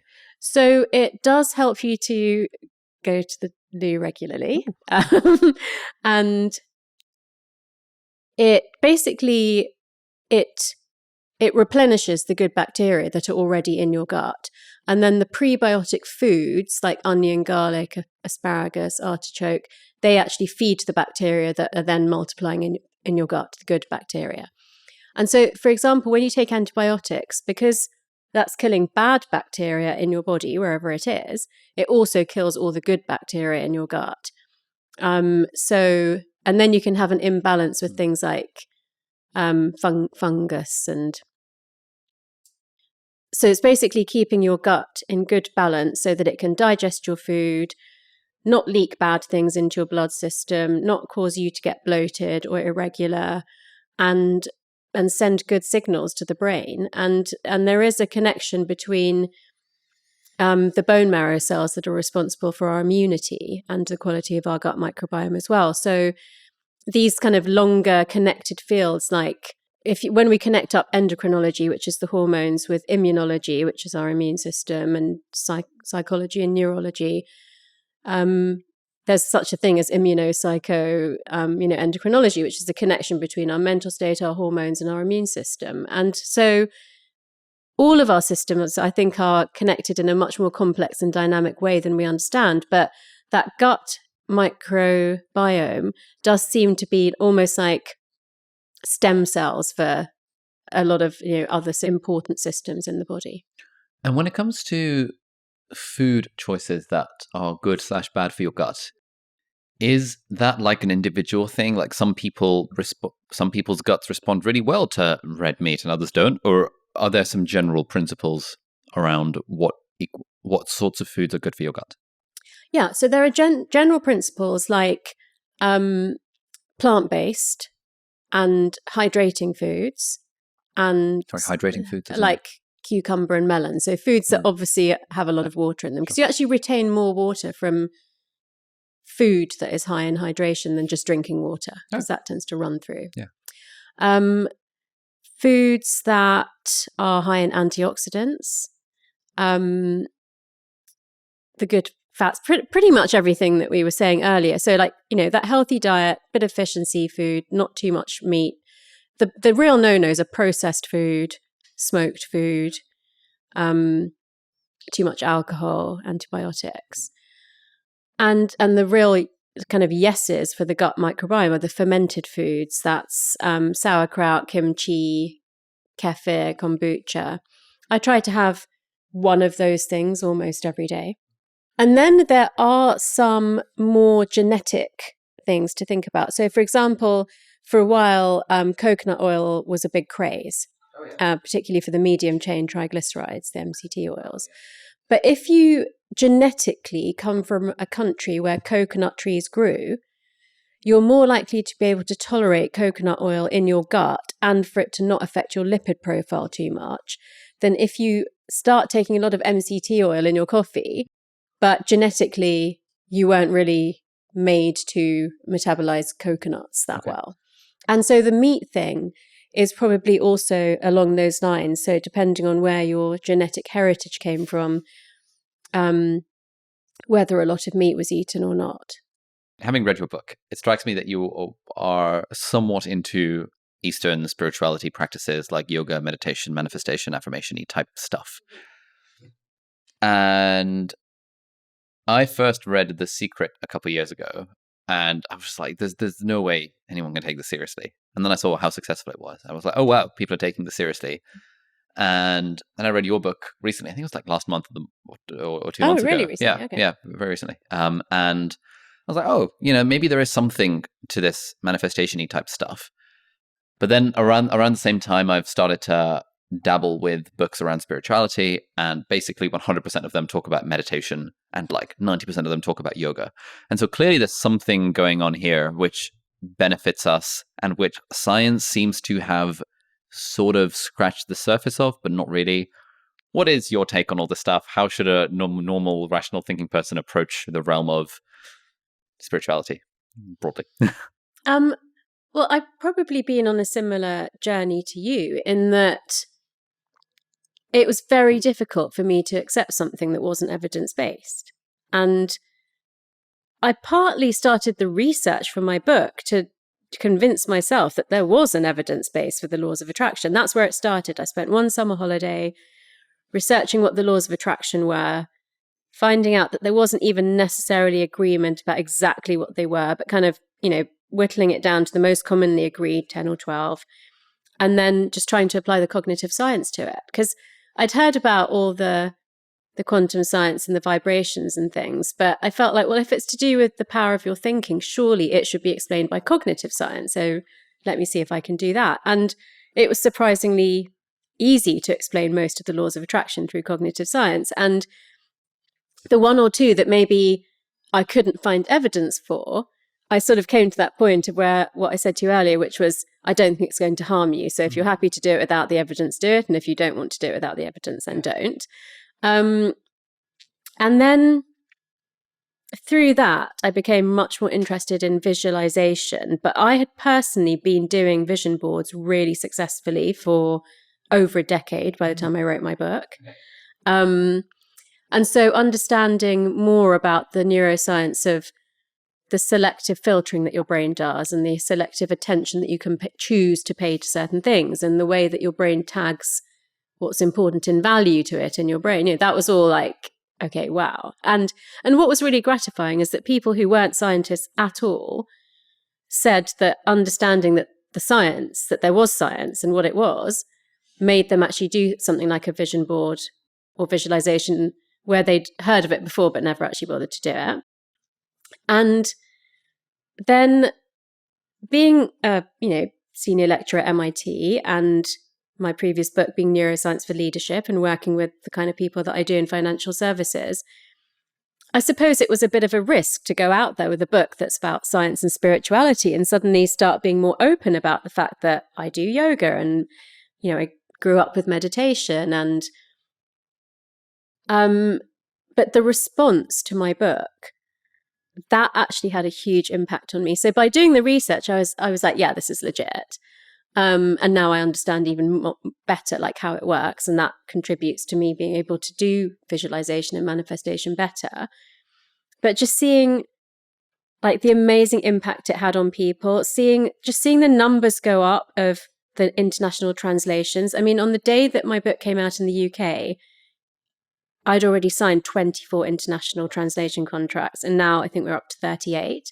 And that means it's having global appeal, that people of all different races and cultures and religions and belief systems, it's got that appeal. And I absolutely love neuroscience and psychology and neuroplasticity. And so that tells me that personally, that journey for me was that it's okay to go out there and talk about stuff that you believe in private and not keep it completely separate to your professional life. Yeah. And so, yeah, I grew up with yoga and meditation in the household, but I just wanted to fit in and be like my friends in London who didn't grow up with those things.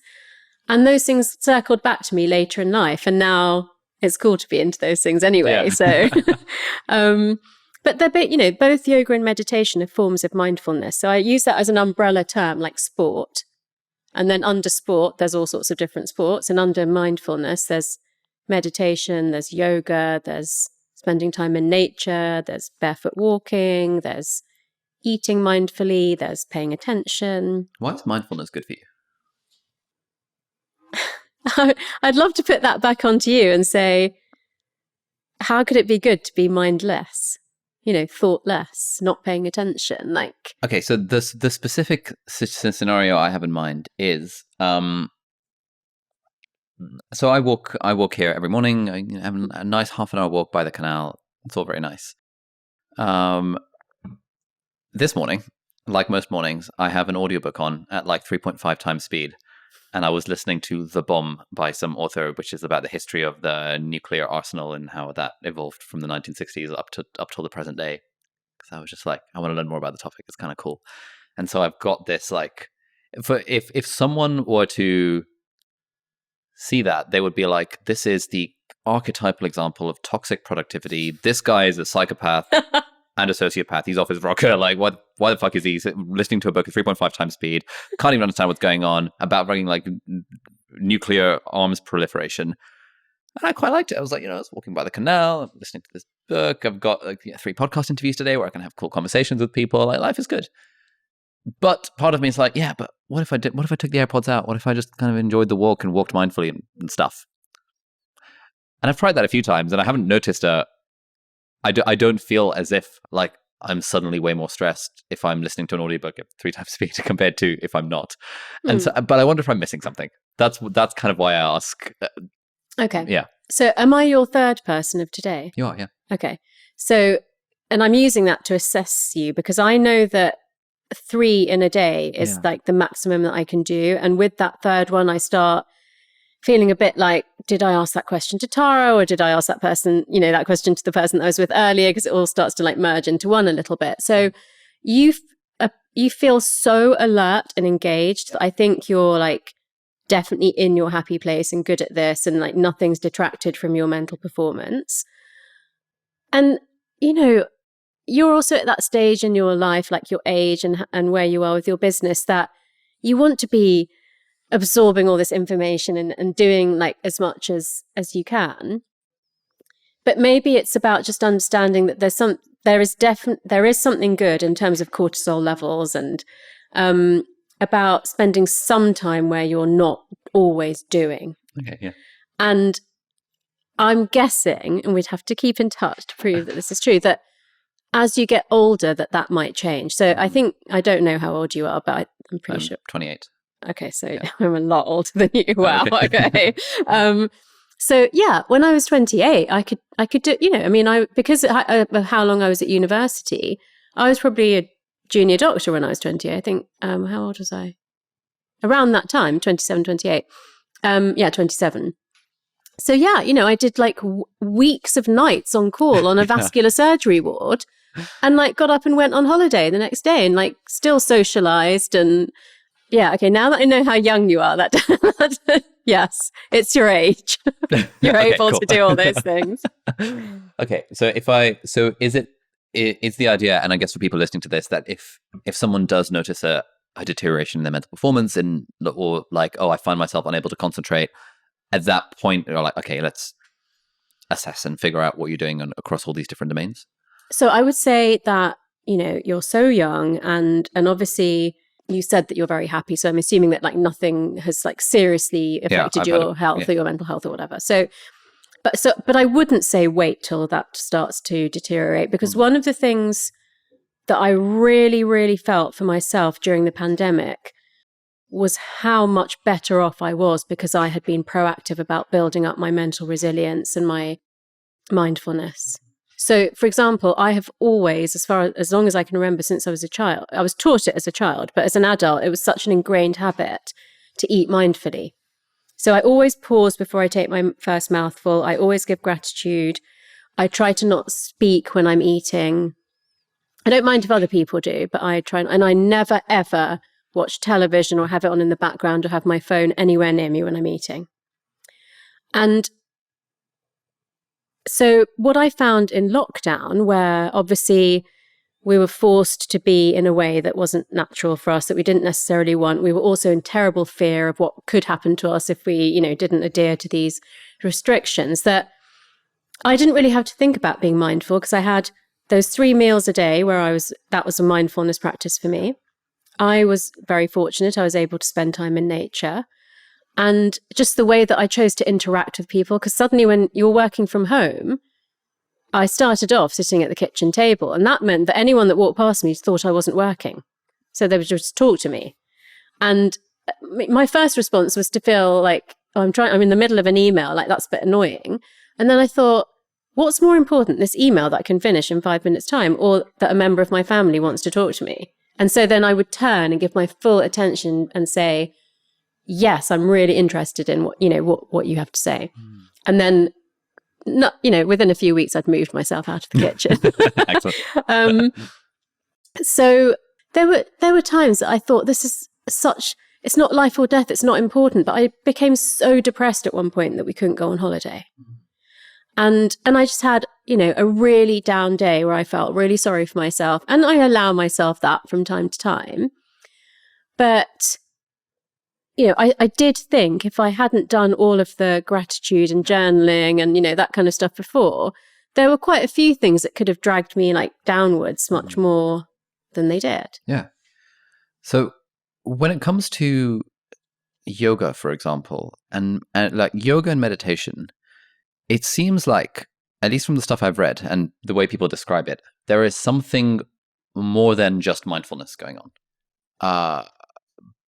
But where people describe kind of these out-of-body experiences and kind of the death of the ego and like connecting with the world and feeling energy and all of that stuff. Have you had experience of that? Like, how do you think about that as like a scientist and a doctor? Yeah, as a scientist and a doctor, I wouldn't use that terminology. Okay. Yoga actually, in Sanskrit means union, and it's the union of the mind and the body. And mindfulness and meditation are that connection between the mind and the body. So understanding that the mind is embodied, it's not just in your brain, it's everywhere, and being one, so union in that way. So I would say that those things are mindfulness, that when you practice them regularly, your cortisol levels are lower than age-matched people of the same gender that don't.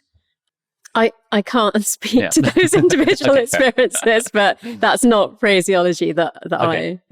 Awesome. Yeah. I'm 16 days through the Sam Harris Waking Up meditation course.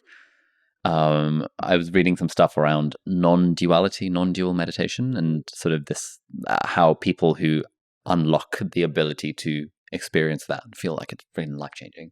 And so I was like, that sounds pretty cool. So I'll give it a go, see what happens. Well, let me know how you go at the end of the 30 days. Yeah, we'll do. Yeah. We'll do. Like, there's some studies have been done on that app that found that I think the stat I read was 10% of users who complete the 30-day course say that it taught them non-dual meditation. And of those, half of them said it was the most life-changing thing they've ever done. Well, okay, I want to hear this. Those are sufficiently good odds that high expected value. Why not? But I would really, really trust and respect your opinion on your experience at the end of it. You would? Oh, great. Yeah. I'll report back. When it comes to mindfulness and this genre of stuff, again, what are some actionable things that someone listening to this could do that are fairly non-arduous that would have a big, or potentially help them level up in terms of kind of stress reduction, spirituality, this sort of thing? Some of the things that we've discussed already. So just paying attention to your breath. That's a really minimal one. Mindful eating is a favorite one of mine. How do you do what is mindful eating like? Well, the way that it started for me in lockdown was that because I had no boundary between work and home, I sort of I could either do a time like 6:00 because I can do all my US work in that time and still not be too late. And then my like chopping of my vegetables in the kitchen and preparing dinner, that was like a mindfulness activity for me. So I'd be like very, very focused on that. Didn't want any distractions around. Well, so you're not listening to a podcast or an audio. Oh, my goodness. Okay. So occasionally I might, but really, really occasionally, like not more than once every 2 weeks. So then you're just fully focused on like chopping the thing. Yeah. Okay. Yeah. Peeling, chopping, and because I compost, so then knowing that it's going back into nature, thinking about things like the bite size that it's going to be for the person that I'm going to present it to, like really like thinking it all the way through. And then mindful eating is just that you sit down, you're quiet, that you give gratitude for your food, and then you just eat your food. You don't do anything else. And you don't rush it. Like, my goodness. Yeah. What a radical thought. And you appreciate the flavors and stuff you eat like without that. watching TV, without like doing other stuff. Yeah. Because I find that if I'm often so mindless while eating. I've just eaten the whole plate of stuff. I don't even know if I was full. Like, haven't really enjoyed the food, but I've just been like watching a YouTube video at double speed or something while doing so. Oh my goodness. And then my girlfriend is big into mindful eating, so occasionally she'll be like, we should try eating mindfully. And I'm like, yeah. That's a good idea. Let's try that. Oh, that's good. You've got that influence. And look, I'm not one of these neuroscientists that doesn't watch TV. I love TV. I watch so much TV, including trash. Yeah. So it's not a comment on that at all. It's just about if I'm picking that as one of my mindfulness activities, then I've got to be focused on that at the time. And I also do a lot of barefoot walking. Well, what's the deal with that? Like, why is that? Just because it feel like a connection with nature? Or? Yeah, it's like it's a grounding practice. So it just connects you to nature. Some people believe that it has an effect on the electromagnetic field, but it's more just being in nature and being primal like we were when we lived in the cave. And that exercise of staring into the distance, I really love that one. But I think probably the most important one in life is paying attention to people that you love.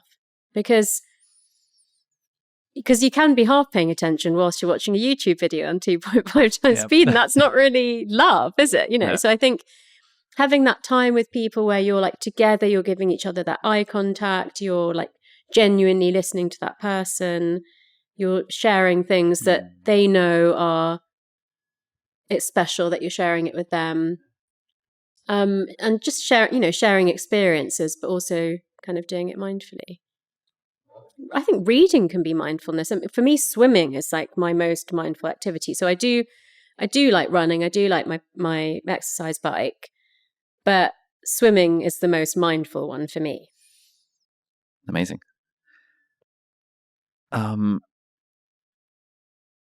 We talked a little bit about vision boards. Like, what is a vision board, and how do I get started with making a vision board if I want to do the thing? Okay. So a vision board is essentially a collage made by hand where you actually have magazines and you cut images out and stick them down. You can do it digitally, but I actually prefer to call them action boards because a little bit like what you were saying earlier about The Secret is that, and I'm not saying this is said in The Secret, but there is this idea that you can create this fantasy of the life that you want and sit at home and wait for it to come true and do nothing about it. And the science, but also just my way of going about life is that, create that dream, that ideal, and do the collage and have it somewhere in your house that you look at it all the time and visualize it becoming true. But also you have to go out there and do things to make it come true. If you say, oh, I really want to get married and have a baby, well, then start looking after your health and meeting suitable people rather than going out partying all the time. If you think, oh, I really hate my job, but it pays the bills, but I'd love to, go off and be a freelance, whatever, then ask yourself what you can actually do about that. Who can you ask your network to introduce you to that might help to move you closer to that. So everything from really, really little steps all the way up to perhaps bigger things that you could do that maybe you have to build yourself up to a little bit. But so I really say, I make a board once a year. I keep it somewhere visible. And it's fine to keep it visible only to you and not necessarily visible to others, but I keep mine visible to others. So I'm like, I have no reservations about talking about these things that I want. I'm not ashamed of them. I believe that I deserve them, so anyone can look at them. And when I started up my business, that included the amount of money that I wanted to earn each year. So, the kind of thing that not everybody tells everybody about, but for me, it's like it's out there. And then looking at it I say at least daily. I keep mine by my bed, so I can look at it twice daily. Or I naturally look at it twice daily without even thinking. Visualizing it becoming true and having the absolute belief that it will. And one I've added in more lately is like giving gratitude that this is coming true, like it's unfolding now, even if you can't see all of it yet. And then going out there and doing something, however small, to move yourself towards those things. And what's the science behind how this stuff works? So it is back to something I briefly mentioned earlier, which is selective attention, selective filtering, and value tagging. And that is that we're so bombarded with information in the modern day that what you would read in a newspaper in one day today is the amount of information that somebody would have received in their lifetime 100 years ago. And even 100 years ago, people were overly bombarded with information. So it's gone exponential. And so for similar reasons to how we're not aware of our clothes on our body all day, the brain naturally filters out things that aren't vital to our survival. And if we are not mindful, then that's being chosen subconsciously without us having any, impact on that. But if we do something like create a vision board or visualize something that we want, then we're training the brain more to be aware of the things that we really want. So then when it does the selective filtering, it doesn't filter out that person that could introduce you to somebody about your business or that person that could introduce you to somebody for a date. Because you might think, well, that's not really important for me today. I need to put food on the table or I need to get this document done. But those sort of more long-term important things, the brain will just not filter them out. And then you're more likely to pay attention. And basically that means noticing and then grasping opportunities that can move you closer to your goal.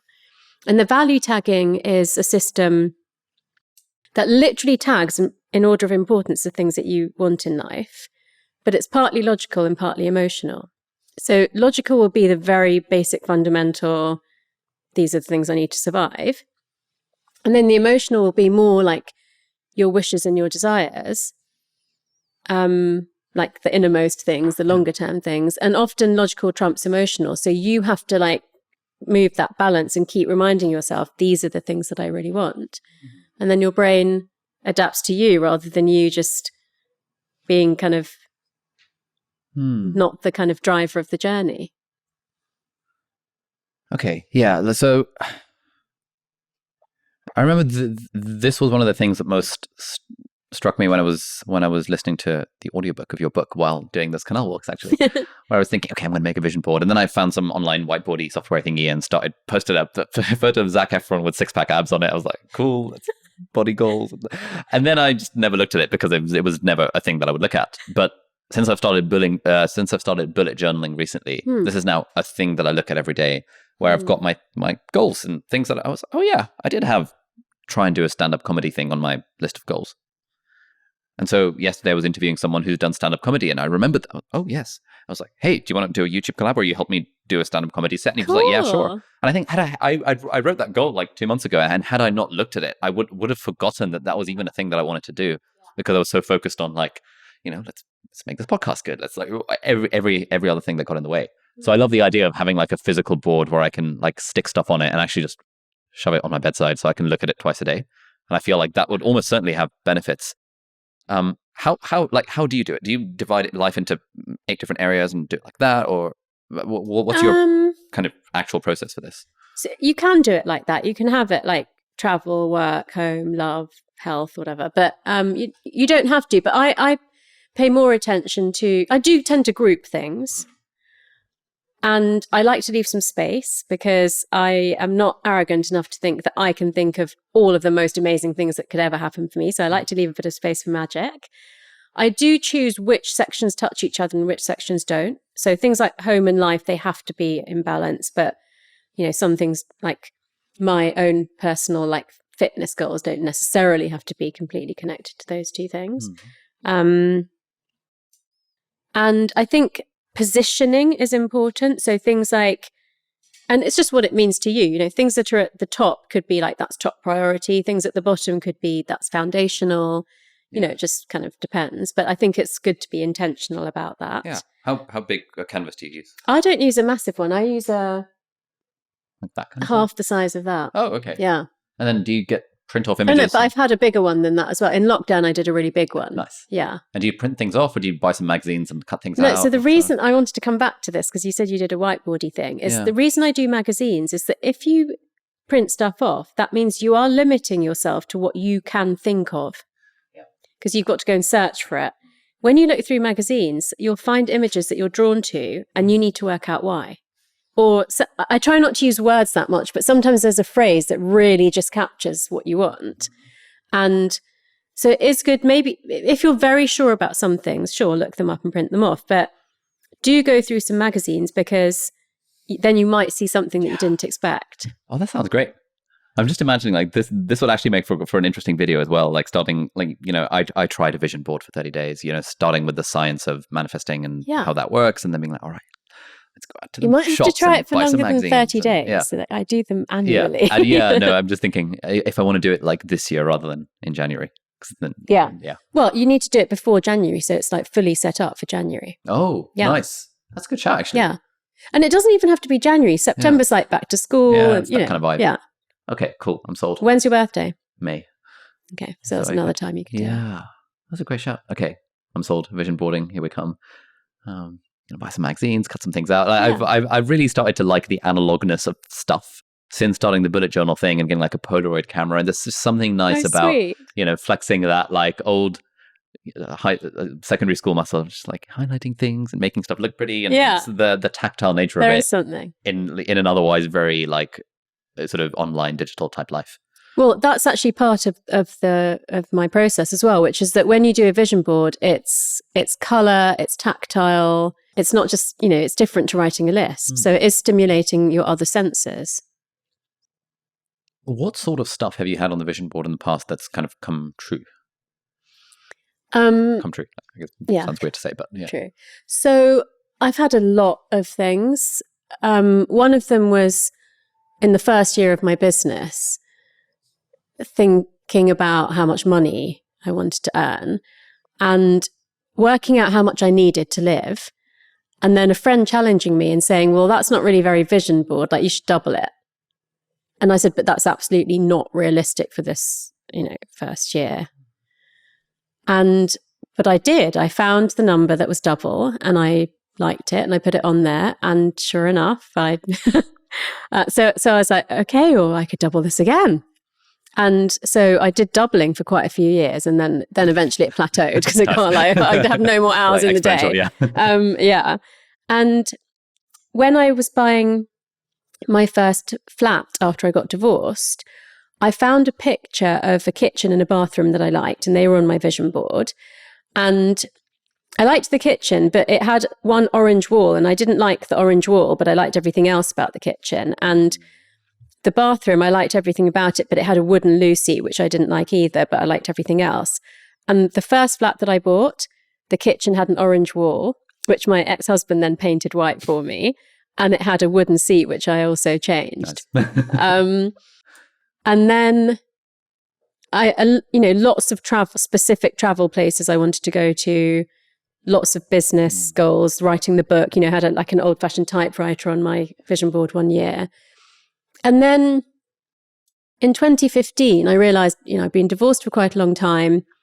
I was working like a maniac. And I just realized that I was kind of running away from opening up my heart again.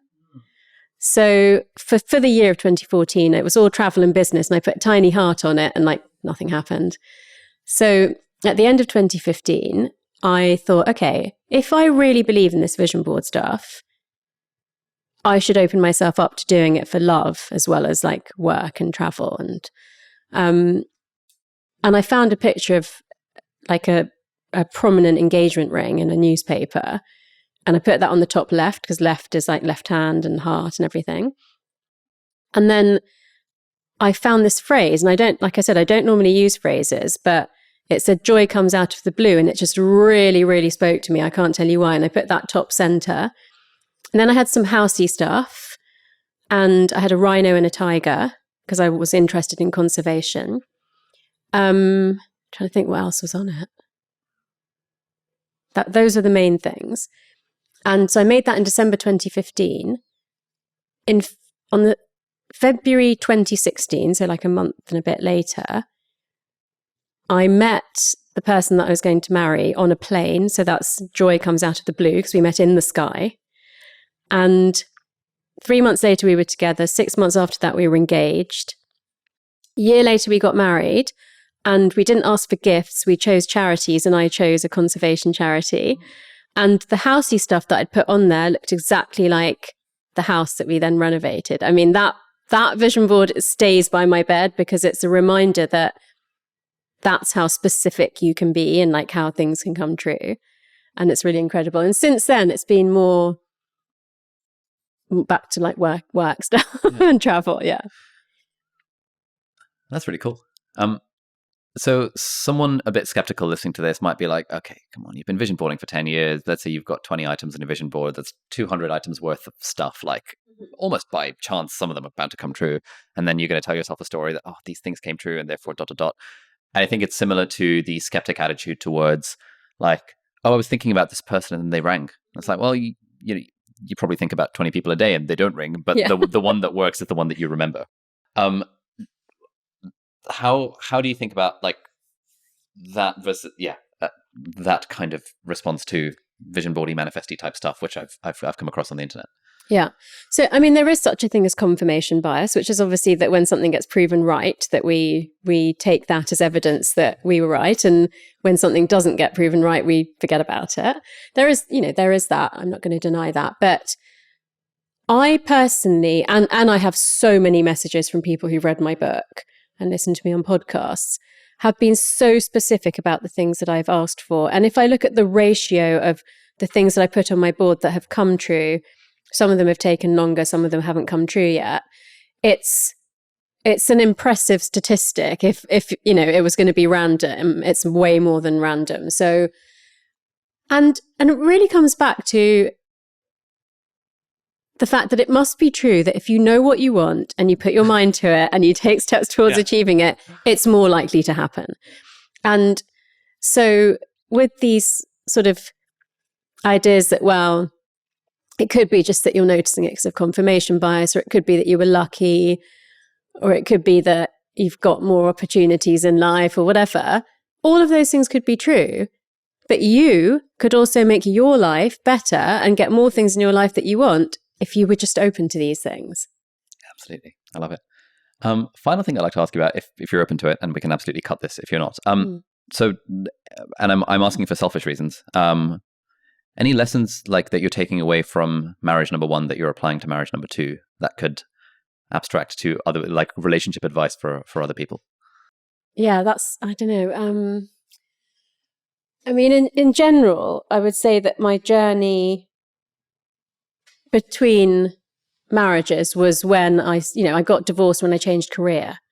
So all of that stuff, like reading Jungian psychology, looking into Buddhism, looking into like the laws of attraction, soul searching for myself, and starting really on the path of more mindfulness and gratitude and journaling and resilience training.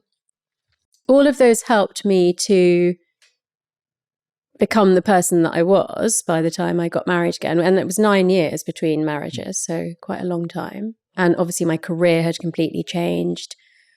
And look, like a normal human, I carried some of the issues that I had from the first marriage into the beginning of the relationship. But I'd have to say,